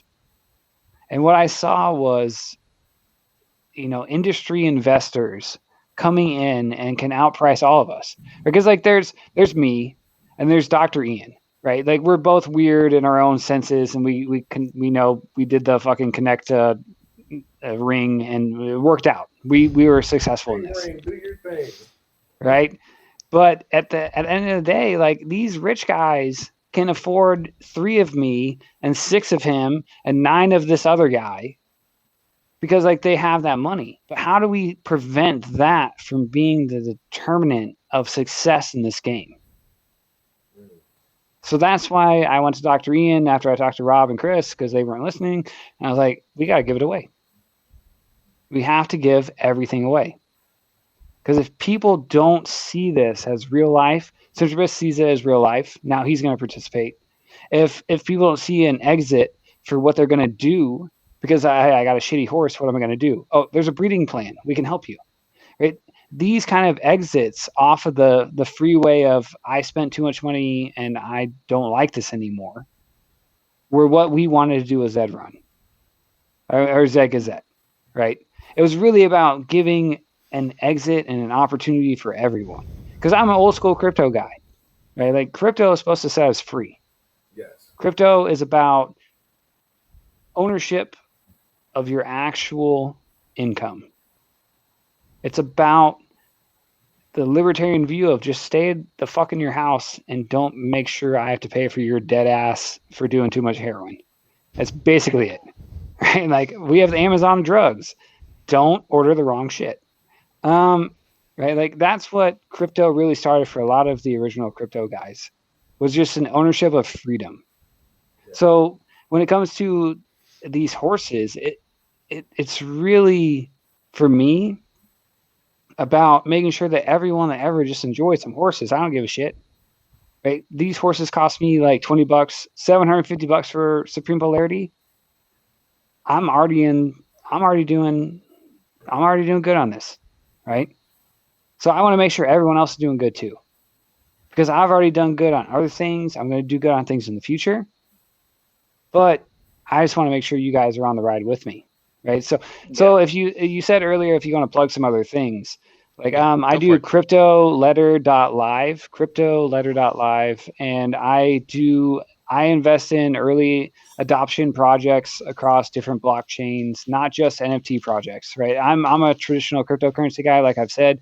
So like I was making 23 million% APY on a DeFi project on the Tezos platform just because I was an early adopter, right? It's down to like 16,000%, but hey, why not?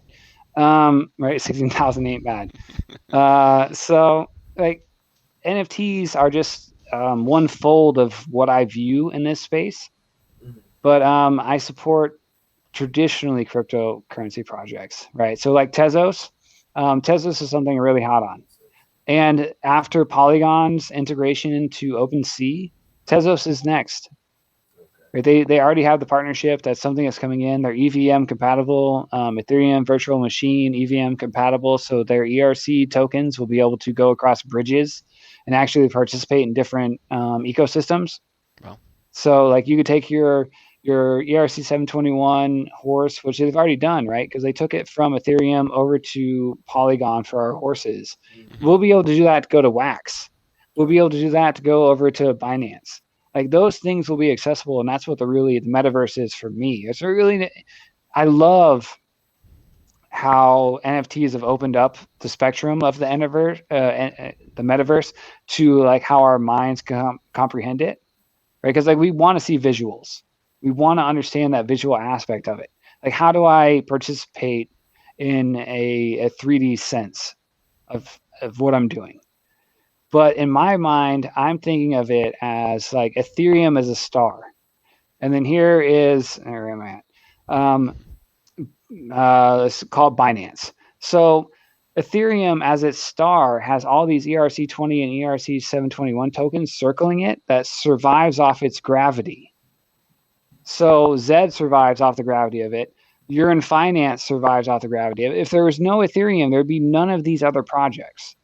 If Ethereum collapsed like a fold-in star, these would fold in the same way because there's no gravity and they just freeze because there's no trajectory to those projects anymore. Yeah. So if you look at it as, all right, get back to the camera. There we are. There we are. Okay. So if you look at it as there's Ethereum and then there's Polygon, Matic token. So Polygon started off as a planet circulating the Ethereum blockchain as an ERC20 token. What they did was break away and create their own star, where now they're a blockchain. And that's what everyone's goal is. No one wants to be layer 2. They just want to be layer 1 on their own stratosphere within the metaverse. So connecting these chains together is what makes the metaverse really work, right? So having Zed.Run on Ethereum is great. Having Zed.Run on all of the ecosystems is what makes it the metaverse, right? So as a cryptocurrency guy, that's how I view it. That's very, very interesting. I feel like that also just increases accessibility like tremendously. Yep. And yeah, one of the things that I really like about Zed, kind of in a way trying to bring it full circle, is that like it's so multifaceted. So you could be, oh my gosh, I've got in that huge race and I just won that with Charlie Cheval and that's incredible. Or hey, I know I'm a part of the community and like I want to, write these articles, present these theories, like we're in the US, Syntribos is in Australia. We've got people from like all over the world coming together in like one giant ecosystem that, as it expands out with other partnerships, with other, tokens, coins, all of that, and that accessibility increases, I just feel like that becomes like exponentially better experience for everyone. Mm-hmm. And those facets of Zed.Run itself just like grow and kind of like reshape or increase. And like I think that is super exciting. Right, where Muhammad Ali Act, right? Because Muhammad Ali originally sued the boxing commissions because he said, you can't make me fight in one league only. I can fight in all leagues. I'm a free agent. Basically what the UFC is dealing with right now. Like Conor McGregor should be able to fight in Bellator, in this league and all these other leagues because he's a free agent and in the free context of like what his contract looks like. Oh shit, Australia. Yeah, we'll get vaccinations. But yeah, when it comes to like, we want to be able to take our horses from one game to another, because it gives us we're not owned by a platform, similar to UFC fighters, being able to move between the different. It's what you're thinking of. What you're thinking of. It's closer to boxing.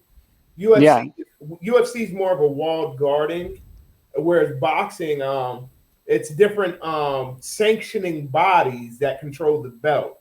And it's because of Muhammad Ali. He sued them for what the UFC is doing. Yeah, essentially. UFC eventually will go the way of the wayside when the fighters are fed up with Dana White and say, "Nah, I'm just going to fight who I want to fight. Dana Pink, let me out of my contract." Now I've been a UFC fan since 2005. Like Fedor Emelianenko, my guy. Never fought in the UFC. I know, because Dana Pink. Yeah. The UFC doesn't pay the fighters a fair share of what they go through. Whereas in boxing, because I speak on boxing, I have a boxing background as well. In boxing, it's you're a free agent.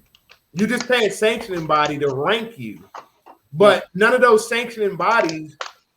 True boxing fans know if you don't have the Ring magazine belt, you're not the champion. You're just a title holder. Mm-hmm. Well, that's all because of Muhammad Ali. Yeah, but he was the lineal champion as well. Hey, badass is a badass. He was the lineal champion. Like Tyson Fury and Deontay Wilder in America, for some reason, everybody thought Deontay Wilder was the champion. No, Tyson Fury was the lineal champion the whole time when he had his nervous breakdown and all that. Mm-hmm. No, people just, as a history major, I'm super frustrated. Trust me, right? I'm like, wait. What are you arguing about this genetic algorithm when I'm reflecting it upon actual horse racing history? Yeah. God damn it. Genetic algorithms are a pain in the ass, but history is history. Yes. Go ahead. Syntribos, allow people to know, because you're making excellent YouTube video content right now, and I know you're getting ready to do a stream Australian time for anybody who's watching in where he's located currently, because we're all in the States. And when we stop streaming, there's nothing on for our brothers in Australia. So plug your stuff that you're getting ready to come with, if you don't Yeah, mind. for sure. So Syntribos Stables, you can search on YouTube and you'll be able to find the 3 or 4 videos that I've released so far. There'll be plenty more coming to that as well. And certainly reach out to me on Twitter and Discord and let me know what you guys are wanting to see, and then I'll certainly go ahead and do that. From a Twitch perspective, what I'm planning on doing is doing that 5 p.m. To 7 p.m. hopefully Eastern Standard Time. So that's great time hopefully for the Australian market, because there, as you just said, there's absolutely nothing on at that point in time, and that's something that I've struggled with. And the reason why I've actually started doing it myself is that I'm sitting on the phone at work, watching it at 11 a.m. all the American stuff, and there's really nothing you're supposed to do there. That's exactly right. But when you're winning $5,000 US on a horse race, it's worthwhile doing, right? So don't tell your boss. So I'm going to plan on doing that. I'll release that on all my platforms once that starts. But realistically, the YouTube stuff for now is where a lot of my content's going to come from. So feel free to search that, look at the videos, and let me know if there's anything that I'm missing or you want to see more of. I love your video on free races. Everyone go check that out. I think that's, I don't know. It just kind of blew my mind, opened my eyes up. Because then no one's going to be able to join.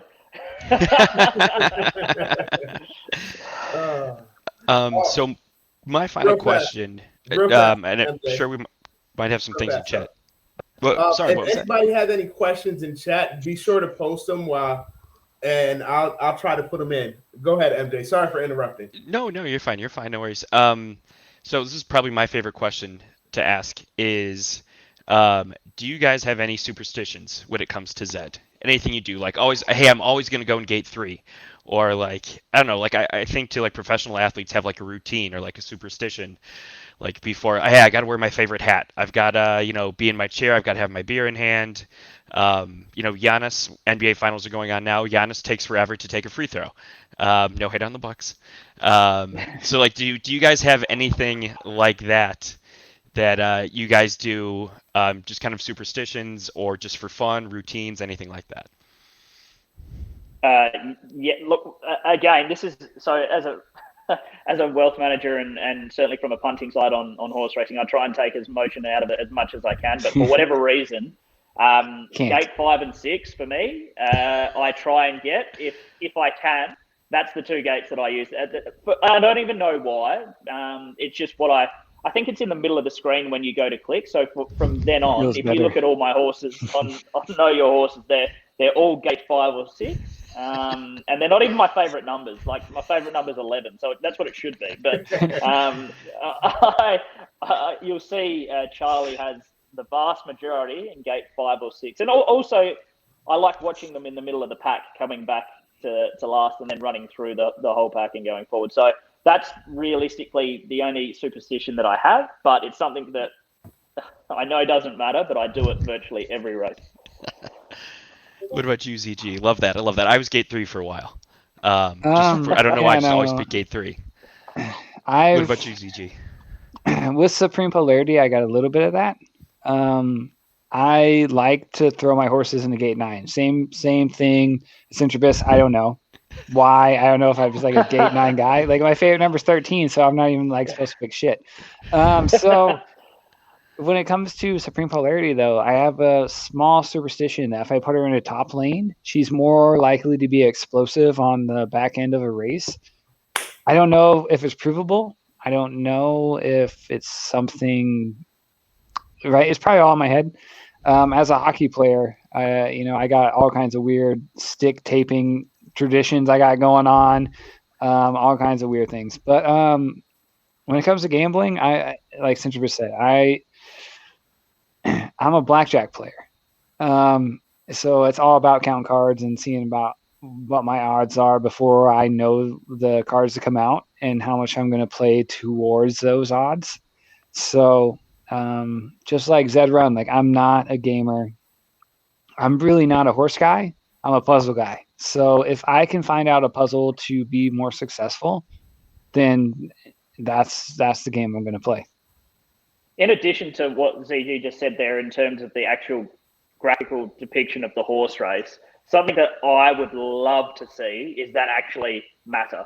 So, like in terms of real life horse racing, one of the biggest things for me when I was punting regularly and quite successfully, luckily at that time, was the video replays and how a horse breaks, or whether they're leading, or whether they break from. And what will come into that, and another variable, I'd love to sit down with the team and go through this, is like winds, right? So if you're entering into a race which the weather is rainy and it's windy from the north, which would be coming straight at the front of the horses, then the horses that come from the back should then be benefited rather than the leading horses, right? So I think there's so much to do there with the variables in racing, from how they break, where they break, the wind, the rain, the heat. I think there's so much to do there that could be amazing. If you could make another part of the game, you have to actually research and watch your horse to best give it its best chance going forward.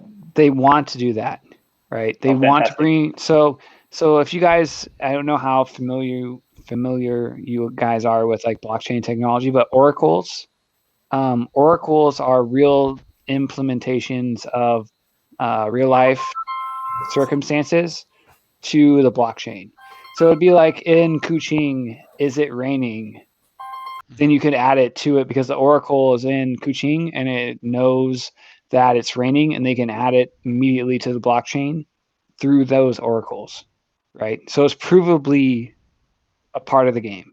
It's something I really want to do. The team has told me, but I have to push back a little bit on yes, the graphic interface is bullshit for most part. It is. For most part, not all of it. What part is not it? all of it? Can you say? I'm walking a hard line. So I did the Provably Fair article, if you guys read that. So what's most important about it is about you have to be for Nevada state licensing, you have to be provably fair. Mm-hmm. So you have to create a system that's provably fair. And racing is not one that is provably fair.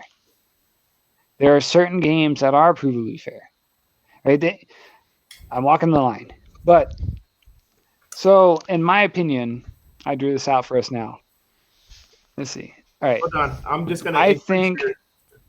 I'll make it bigger? Oh, okay. That's way better. I was trying to wiggle in.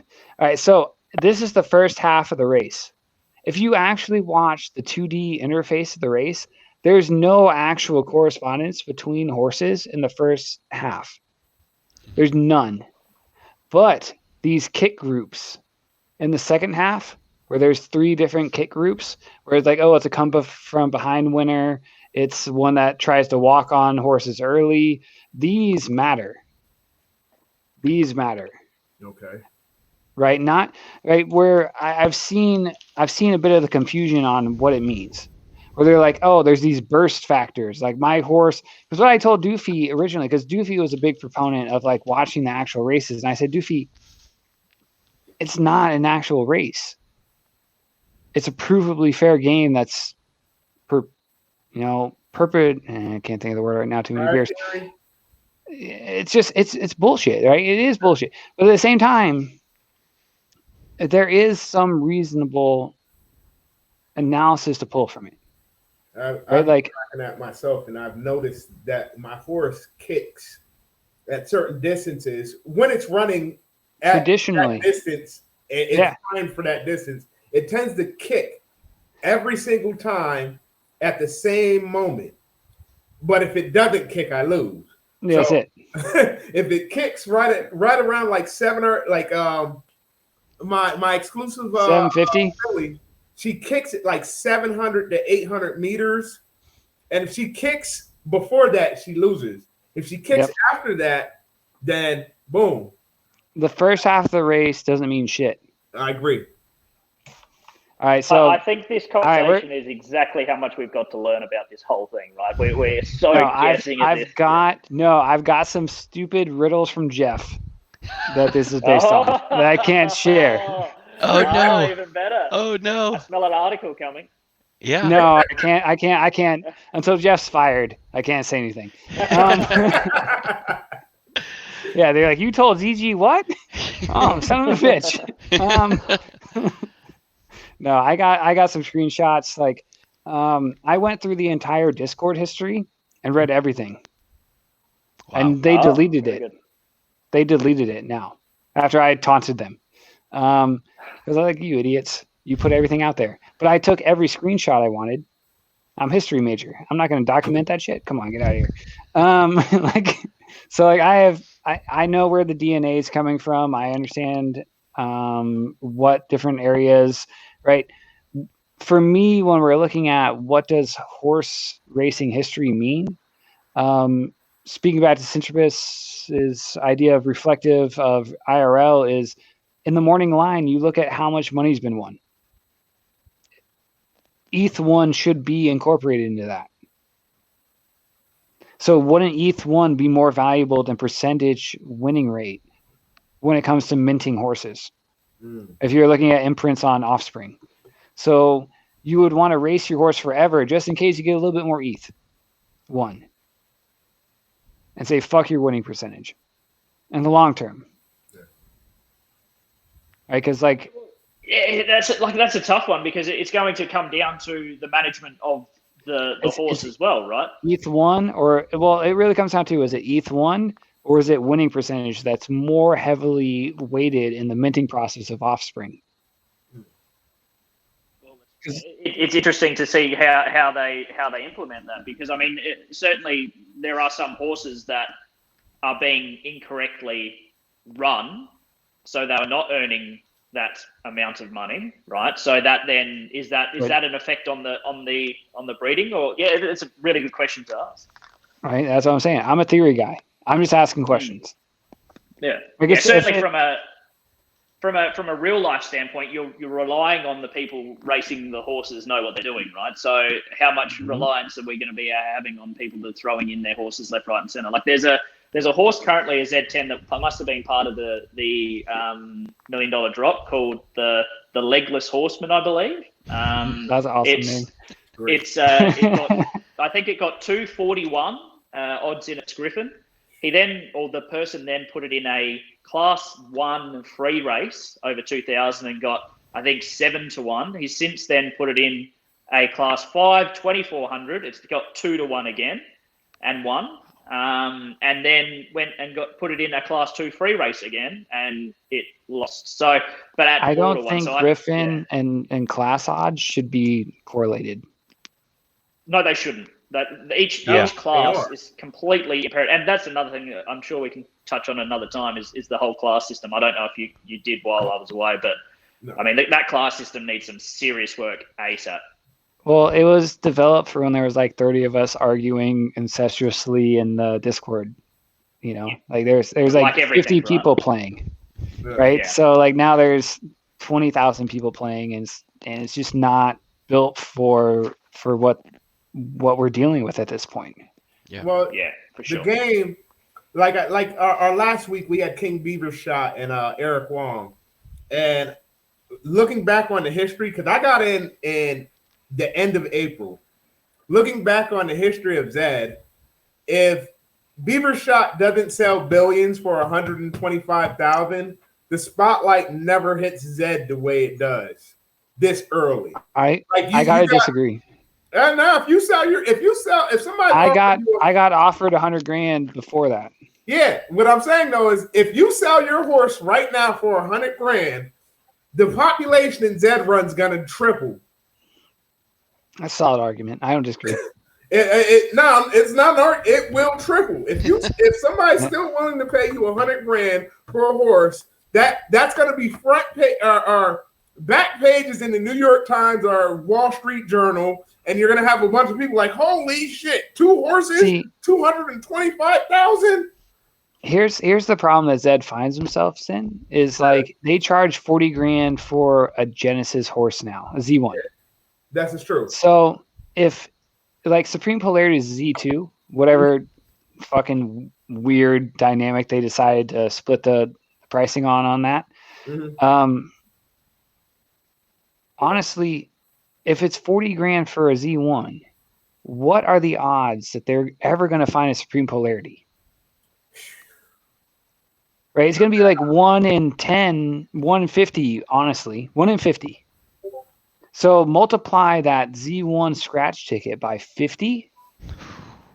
And you're telling me, yeah, that's what I'm saying. Like what they've done to themselves is ridiculous. Shot themselves in the foot. I think. I completely agree. I think they pushed it too hard in terms of media. In terms of they went out and promoted the hell out of it and got this huge group, and then the kick between the I think it was the early April drop, and then to this put them in a pretty rock and a hard place that they now need to deliver utility for these horses, right? Where if they sold it for say $15,000, I think, or what was the previous one? I think it was 12. If they kicked it up to say 18,000 for a Z1, what we expected, right? Yeah, exactly, right. So I think the one side they were opportunistic in terms of raising as much money as they could, but they now need to deliver with that money extremely quickly before they start to see the utility fall out of. And what will happen is that the last thing they want to do is do the final drop at a price of which has to be lower than the last one, because it will kill the whole game instantaneously. Yeah, you move into the Top Shot style. Well, yeah, right? that brings you are correct, because going back to the terror drop, the Z1s didn't sell out immediately. Yeah. It took like they were selling at market price essentially, right? So what they were previously on OpenSea, you could buy them for virtually the same price in the drop, which doesn't make any sense. They should have at least given you realistically a 20% discount on what the market's already offering. In my opinion, I was very surprised they went that way with that drop. But they've sort of, they've made their bed now. They have to sleep in it. So it's going to be that they need to work immensely hard at creating these partnerships. A lot of people get really antsy about these partnerships and they're spending too much time. Those partnerships are what are going to create value for our horses going forward. Yeah, so I agree. I mean, they certainly need to get racing and breeding and everything else under control, but they cannot just completely push the partnership thing to the side. Because I tell you now, you have, whether it's Churchill Downs or whoever else comes involved and gets these people into the Zed.Run metaverse, it's going to only help horses. And that I was just from a tech, and like I wear a lot of hats, but from a tech background, what really surprised me was they didn't go to E3. That's a criticism, if any of you are watching, how you did not go to E3 is like mind blowing. And I did direct message a couple of you to tell you to go to E3. That was mind blowing, because I believe in the product. You're talking about Web3, right? I totally believe in Zed as a product, because that idea, I think Jay really he beat it in my head. He did an interview on Mint Condition when he said the original vision was for, let's say we're a group of friends and we're going to the bar, and we go to a bar and they're stealing my line. They know about Zed.Run. They're like, yeah, let's buy these $50 horses and race them all night. That's the vision I believe in personally. Yeah. Eventually, hopefully it gets there. Maybe they have like class 10 or something, and these $50 horses are racing for like $1 or something. That's the vision I believe in, though. See, I even envision it like we go to Buffalo Wild Wings and we have our horse on a USB and we plug it in and we all race in the bar together. That'd be even better. But Yeah. Custom I can That's see what like I'd do with Zed bars pop up. Yeah. Yeah. Hey, That's as long how as I I smoke like weed there, I'm all in. Yeah, but moving back from, I got to move to New York. I got to walk around and smoke weed all over across the city, and like it's casual as shit. I'm in. It's my kind of place. Yeah, it's too expensive to live in New York, though. No, it's already happening. House is getting for sale. Like it's over. Have a good one there. When I get there, I'll hit you up, though. My Hey. girlfriend's from New York. Hey, you can come in. You can sell some bored apes with me. Have a good time, right? Yeah, The Shopper MC Gold Sauce Rush is ain't great. over yet. Okay. There is a couple questions before, because I know we're going, like, I could talk to you guys all night. But there's a question chat, and so I'll go up. Give me a moment. Just as you're doing that, does everyone appreciate my new merch for my stable? Is everyone? I was looking at seeing it. that? I love that. We like that. Yeah. I love that. I was checking it out. Is it where can I snag some? Well, I literally only ordered 2, and they're that comfortable. I've already ordered more, so I might have to put them on the site. Hey, That's just so you pretty know, I'm making Zed.Run. It's already up, and I'm gonna do cool. segmentations of different stables where they can sell their brands in the store. So like zombie racing is what I always think of. Like they deserve to have some T-shirts with like how they're branding themselves and doing everything right. I could just take that off their plate and say, look, give me your vector, give me what I need, and I'll run that for you. So like it's something I'm working on right now, is just trying to create that secondary market for stables to brand themselves and become something better than what they are today.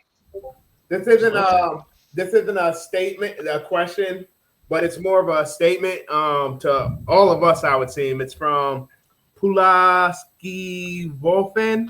That sounds like a Polish-German name. And he said, I'd like to see more coverage of bloodlines and some of the ones that might be lesser known but good producers. So everybody who's watching that's a content creator, we could try to do more along that lines. And a question is that's probably geared toward ZG and Syntribos more than myself, because I came in on a poor man. I only used $1,000. I'm not putting any more money in. And so it says, how did the round down kill the game? Z8, Z10 just went to 0, and there's more interest now than ever. Down round.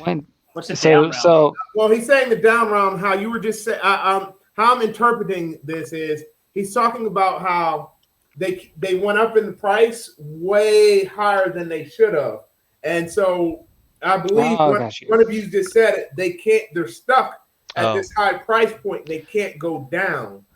Sorry, my camera. Right. Yeah. Yeah. Well, No, you're good. The No, you're good. Z8s and Z10s aren't the problem, right? Because they're still completely accessible. From a percentage standpoint, they can still increase a lot before the usability of them starts to get questioned. The question is around when you're winning a $27 race and you've just spent $40,000 on a horse. Like that is the real issue. Is they need to, even if they created races which you could buy in for a larger amount of money, it at least gives you the ability to play the game at a higher level to earn the money back, right? Mm-hmm. Buying a $40,000 horse and putting it even in a $500 race it's not enough to be able to sustain it, right? So they need to add more funds in. They can't be taking virtually one buy-in out of every race. There needs to be a pool of funds that is taken from each race, which they take, and that needs to be put in a prize pool, which then needs to create increase the over prize pools of the races, because that's how they have a prize pool right now, but they're not using it because they're looking for tournament entries. Like they have like a prize pool of like, I'm sure, fuck man. Like they took it off like 3 months ago, the actual count for it, but I would guess it's probably $3 million now. Okay. Yeah, well, They that take a sounds small what they're doing. percentage. And to the question, though, I don't think there's an issue with the Z8s and Z10s. Realistically, from Z probably 5 and down, you're okay at this stage in terms of their pricing. I think that's a reasonable price to be paying. I think the Z2s and Z1s are just astronomically overpriced based on the current system of the game. I will be buying a Z1. There's no doubt about it, but I just want to protect. As ZG was saying, he might have put in however much it is, significantly less, but has a greater exposure. But he's still protecting his investment, right? And I'm doing the same thing. Like I've put in tens of thousands of dollars, getting close to that 100, which is getting pretty scary. And I need to protect that investment, right? I can't roll out of bed one day and I can't roll out of bed one day and go, okay, well, it's negligible if it all goes to shit, because realistically now this is something that needs to work, because if we're all heading for the hills at the same time, everyone's going to be in a whole lot of trouble and a whole lot of pain. So it's all about protecting the investment and growing the community, I think, and that's the best way to do it. But certainly Z8 to Z5, Z10 to Z5, I don't think you've got to worry in the world in terms of buying in the current sort of market. Yeah, I agree with that, because the last drop price, I believe Z10s were like $110, $120, which isn't really that expensive in the grand scheme of what you see on OpenSea. Well, what a console for PS4 cost. Yeah. That's a little bit more than what the complete edition of a game, because I think they're like $100 on PlayStation. And they're like, did you get the maps? Yeah. The DLC and the season pass. Yeah. That's all that is. And so there's more interest now than ever, but as a community, we also have to market the game as well, because the community drives great. You got to represent games. Yes. The community does drive a game to go over the top, because you can have the greatest game in the world, but if nobody knows about the game, not through a fault of you, but just because it's gaming. There's on Steam, there's 100 games produced every week, and that's just Steam, and Zed's also competing with that. They're competing with Fortnite and Call of Duty and all of these other things, because if you choose to accept it or reject it, I don't care. This is a game. Yeah. But it's a pay-to-earn game. It's not a pay-to-win game. It's a game, though. And there is a skill involved in it. And so, go ahead. I think it goes back to like how you asked me earlier, like, how do we play the game, right? Yeah. And I think the better question is, how do you win this game? What is winning for each person really defines more of how you're playing it. Yes. Because we're all playing as we have to play, but the winning of it is what defines it, right? For me, it's drinking and talking shit to Mark Cuban at the Atari Hotel, right? That's how I won this game. I started enough trouble. I'm going to go hang out with Mark Cuban and have some drinks. But for most people, it's simple as, I just want to win that race. Yeah. I just want to have that winning next horse. Right? They don't want to be Gazette starting shit with everyone, right? Well, and that's a lot of work.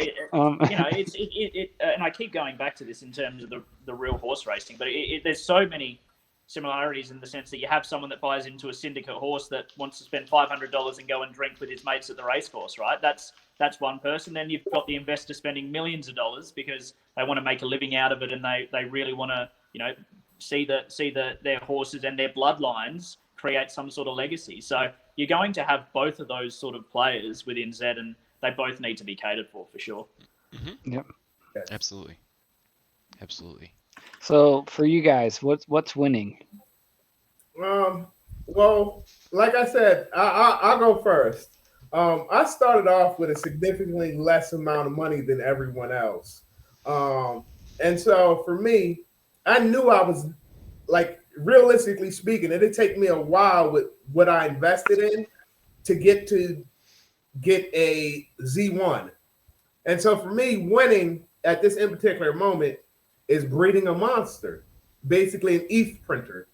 And so that's why I've done, like, the vast majority of my studies has been on nothing but breeding. And I do data analyzation, but I also do a lot of intuitive things. Like, I've actually predicted different horses to breed donkeys as well as good horses already, just by watching what's going on. And I know, because I'm also a video game designer, if you look at my Golden Globe Master, I'm a shameless plug right now. You look down, you can see me developing a fighting game. You're just trying to make sure we play again later. All right. And so, with that being said, I also know there is an RNG factor, or a random number generator factor, involved with the breeding thing, just like in real life. You know, not every athlete has produced an athletic child. Like, the Mannings are like phenomenal. But if you look at like Michael Jordan's kids, they're like 6'1", they can't jump high like that or nothing. So, like, it's not. There's RNG involved with this. So, and just like in real life. So I know. Sorry, son. I know I have to, you know, look and try to breed this monster that I'm going for, and that will eventually get me to a Z1. Like, exactly how Syntribos got. If I would have got lucky, he got. To me, I think he hit the lottery. Charlie Chevelle. If you don't know, Charlie Chevelle is definitely a top 5 horse on the platform at the moment, because a lot of horses are retired, but he's definitely a top 2 Buterin Genesis. It's between Charlie Chevelle and Mula Mula. Like, it's hands down between these two horses, which is the best Genesis Buterin colt. And so I need to get one of those, but I'm gonna have to breed. So, do they stomp a Zombie Boy or what? I think they've raced Zombie Boy and got lower odds. Yeah, that's what's Yeah, up, man. I would say Mula Mula is the number 1 horse for Z10. Okay. What about Jewel Tycoon? See, I don't even know that horse. I don't even know. Yeah, I don't know Jewel That's an Tycoon either. old school one. That's an old school one. Well, there you go. There's another reason that That's these the Genesis retired. horses. Yeah, see, there's retired guys out there. Like, I've been watching too much Cars 3 with my son. Right? Sometimes the younger guys tell you. But you know, I love this conversation about, like, each generation. Like, I was in, I did one with the Pony Ape podcast with Chris Jordan, and we were talking about, like, each generation is going to be better than the previous, because why are we playing this game if not? Right? So, like, the horses that we all enjoy today are not going to be the horses that our children enjoy in 50 years. Right? Because this is not a game of short-term returns. It's a longevity of, like, we all got blackfished. Let's not fuck around. No one goes to SeaWorld and looks at those fish the same way. You're like, I've seen them cry for their babies. These goddamn whales, they know that they're getting dipped, right? There's nothing that it is what it is. We know now. And now horse racing is the same way. When you see all these different trainers, like, riding dead horses like it's funny, it's like, no, we don't have time for that anymore. If you want to abuse animals, make sure they're at least, like, doing some shit besides just, like, dying because we ran them too hard. That's unreasonable. Right? Oh, man. Horseabuse.com. Hey, that's Ebbs. Ebbs probably already has a bot. But when it comes to, like, just, like, the overall spectrum of the game, it's about what is possible because of the metaverse, right? A whole bunch of shitty horses that couldn't run races in real life because they can't take the stress of it can now run in the metaverse and create, like, a C League. Yeah, for sure. And to your question around what the end goal is for each of us, I mean, certainly for mine, I think I'm taking a much longer view, and it may be optimistic, obviously, but mine is to build a stable with extremely strong bloodlines at the top end, not in terms of Z1, Z2, but on the Genesis level, which will then in turn create great races. So I guess I've got a plan in my head of having a bloodstock side, a racing side, and I've also in my head eventually would be fantastic to have a race course. I know they're looking at that sort of thing. Syntribos Park sounds pretty good to me. So Love it. that's the long-term goal, and I'm certainly thinking. And don't get me wrong, I want to monetize this. This isn't I want to sit on my computer and not earning money. I want this to be a serious business, and I'm going to be treating it as such. But to have fun at the same time is great. But I just see so many opportunities out there, sponsorships, gambling revenue, everything from the abilities that they're going to be able to provide to us. I think if you can take that long-term view and not complain that something hasn't been done in a week and a half, is certainly something that my overall goal is to really see this out long-term and build a sustainable, stable within the community. So that's my goal anyway. See, Syntribos is the kind of guy we need in the Zed.Run community, right? Someone's looking at it on that long-term horizon of what is possible is what makes this game work. Yes. Right. That's what we need from everyone that's participating on that same level. Kind of tie into that, for me, winning is accessibility. And right now I don't have a large, financial contribution I can make to like building a really nice stable. So I'm looking at like cheaper, more affordable horses. And right now, for me, the most, what's the word I'm looking for? Like the best use of data, in my opinion, is on racing and trying to optimize and pick the best races, the most cost-effective way of racing your horse. Yeah, I completely agree. And then eventually I'd like to pivot that into breeding as well. Once the data set becomes larger and more kind of refined, but then like take that to then other people who don't have a lot of the money and say, hey, maybe you don't have the best racer in the game, but here's how you can make the most of it. And here's how it can still be fun for you. And like that education and then that accessibility, I think opens it to the masses even more so on a larger scale. Yeah, I mean, that's really the reason I've done Zed Gazette to the point I have, right? Like I want knowledge is half the power, right? As long as you have that knowledge, you can use it to leverage to success. So, like Syntribos said, it doesn't. What I told Jeff, like I said earlier, was like it doesn't matter if you look at what people are doing to breed right now, because they're doing it wrong. Right? If there's no inbreeding and there's no this respect for the reciprocal mares of the exclusive and elites, then you're just avoiding the fact that we're doing it wrong. So there's not that much to find in the data right now. But once we start breeding properly for like 6 months, we'll really see some trends that we can add to people that make it so they prosper as well as a great stable, right? Because we don't really know right now because no one's doing it right. Yeah. Yeah. Well, what would be the right way to breed, right? If you can reveal any of these secrets. It's IRL, right, Syntribos? Right? Yeah. Most of my theories are based on IRL. Like the AES theory? Which one's that? The AEI, Average Earnings Index, and like factoring that in. Have you guys looked into that at all? Or like the heart and things being passed down by the female?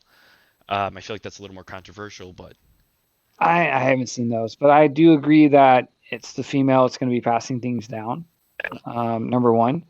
I think there's some definitely good theories out there that people need to explore. Right? We're all just doing the scientific method. Yes. As long as you can find 3 reasons for it to be provable, let's talk about it again. Right? Like that's why I'm big on not crossing bloodlines, because you're introducing so many variables that you can't control. Where if you're staying in bloodline, you can look at those the same across the spectrum of tests.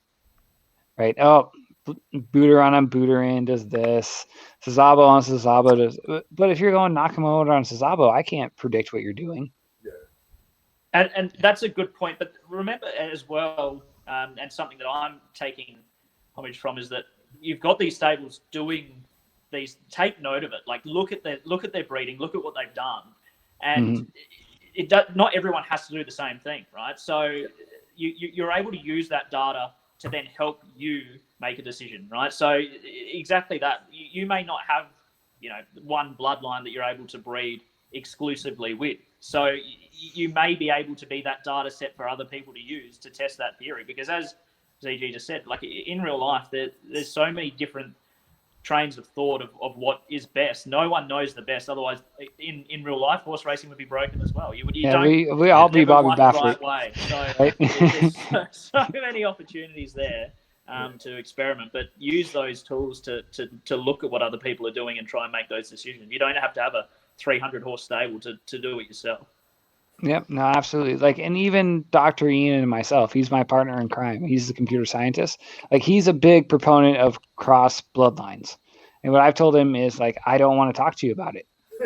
If you come to me and you're like, this is what I'm doing, I'm like, all right, let me hear about it. Let's see what's happening. And then he hits me with fucking 15 minutes later, oh, they're cross bloodline. I'm like, you motherfucker, this means nothing to me. I'm halfway with him. Yeah, it's God damn it, man. So if you guys want to do cross bloodline tests, Dr. Ian's your guy. If you hit him up, PH Duder on Twitter, he is he's the other half of Zed Gazette, right? Yeah. It's not just me. Right. Dr. Ian and I sat around drinking beers till 2:30 in the morning, too many nights, twisting up blunts, having too much fun, talking about what we are still talking about today. I still can't advocate cross bloodline breeding because we don't know the variables. Right? We haven't tested it out enough to know what it is. I'm not saying it's a the most I can say on my belief on it is that there's probably a positive return in the short term goal of it. Right, you're going to get some good benefits, but in the long term aspect of Syntribos, we were talking about the inbreeding and bringing that back in. I think there might be a negative return. Yeah, but I tend to agree. I don't know, so I tell you guys, talk to Dr. Ian. So, could that be a thing of maybe I don't have on paper what seems to be a great horse, and so I'm gonna. I don't know. Those are different. What I tell Dr. Ian, that is outside of my variables. Don't you come in here doing that to me. Wouldn't I want to take a chance to let's completely mess everything up? Let's take even more of a gamble. That's Dr. Ian's theories. But I got nothing. I got nothing on that. With these horses, right? At this stage, they don't die. So we've got. It's not 1 month is all you have, right? Yeah. Right. I was against this before the 1 month puberty period, right? So now I have to wait a month and I have to hear Dr. Ian talk about for an extra month and an extra month and an extra month. Oh my God, I'm fucking miserable. Right? He's like, have you seen Dr. Roberts? I'm like, no, I am not going to look at your goddamn crosses because I have an elite theory. I'm not going to do it. It's not going to happen. I feel like I could see that potentially, not knowing anything, being more beneficial from that accessibility of I don't have the top racers, where if I have top racers and I just built this ultimate bloodline, to me then the stacking makes more sense. See, I agree with that because traditionally in this sense, right, what I'm agreeing with is that secondary market horses are viewed from the cost it was to breed them. So if it costs $90 to breed a horse, it's completely unreasonable to ask $300 if it's a bad horse. Sure. So the breeding cost associated with a horse is definitely proportionate to the sales price. It should be 100%. Mm-hmm. But I mean, shit, we've been doing bad breeding for a year. I'm just gonna highlight this in the chat real fast. Yes. Yes, UFO Nut has listened to me be upset about that kind of stuff for a hot minute. And like, Dr. Ian, don't talk to me about that fucking shit. Like, yeah, no, there's no way I'm gonna breed across bloodlines and think it's successful until I do the other way first. Sure. That's understandable. I know Poseidon's a big proponent of stacked necks as well, from watching a lot of his videos. Right now, like I said, I'm a proponent for crossing the bloodlines, but I have stacked finnies. Poseidon didn't like when I talked about genetic algorithms. He got on to me. So it's like, make it simple. It's racing. Yes, people's and eyes plug it in. gloss over. Yeah, you Man, asshole. MJ did that to me the other day. My eyes glossed over, and I'm pretty smart. Like, I do got a degree in the science field, and my eyes glossed over. I was like, wait up, let me go back and replay this a couple times. It's part of the game, man. Yeah. No, I am. Well, go ahead.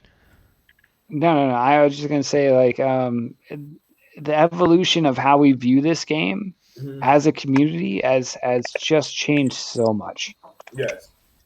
Right. Like, right, if you look at who we were 6 months ago to 3 months ago, or even a month ago, we were still arguing about, is this a racing game, until breeding came back, and it was like, it's a goddamn breeding game.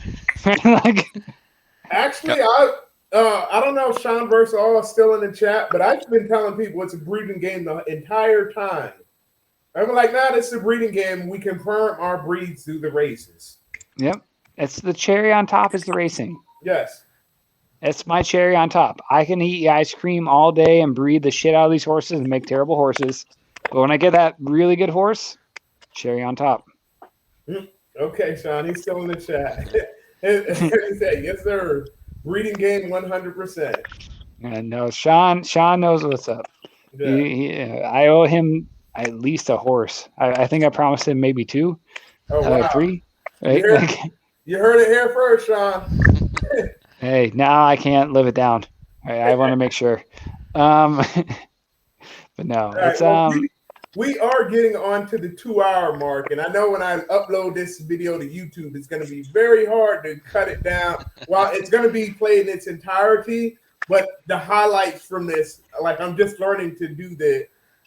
It's going to take a while for me to do highlights, so I'll send both of you an invite to the Afties Discord, because we're there every night talking about Zed anyway, and that's great time for you, Syntribos, and I work nights, so it's even better for me. But if you want to do some more plugs really fast before we jump off the air, because 2 hours is a pretty long time, but you guys are more than welcome to come on inside Zed.Run anytime in the future. And like, if you are watching the stream, just shoot me or MJ anything, and I'll bring you right in. If you feel like somebody said something dumb, because I'm known to say dumb stuff all the time anyway. So if you want to come in and bite my head I'll make that invite to me. I love it. I'm always here to start trouble. No, Syntribos, go ahead, man. Well, look, firstly, thank you to you both for reaching out and hosting this. I think it's going to help a lot of people, and as we get more and more people on it with broader range of views, it'll be very helpful. In terms of my stuff, the main things, my Twitter, just Syntribos Stables is everything now. So YouTube, Twitter, Discord, whatever else. Reach out. Happy to talk. And I think the only one to plug outside of that is probably the Zed Stable register. Get on there and register your stables. It's going to be useful for you if you're looking to breed and to reach out to other stables. Obviously, OpenSea doesn't allow that feature other than putting a bid into a horse and hoping they don't race it. So the best thing to do is to get on there and see if you can reach out via any of their socials. Really easy to do. So jump onto that whenever you want to register. Love it. What about you, ZG? Zed Gazette is kind of my thing. Zedgazette.com, @Zedgazette. If you want to see some of the more traditional crypto things I do, it's Jagwak, JAGWAK. Right, just the guy with the keyboard, Jagwak. Crypto.com. or crypto. I'm working on a new project right now, which was originally going to be an avatar project, but I kind of dropped that and made it something much bigger for the crypto space. So that'll be coming out soon. That's exciting.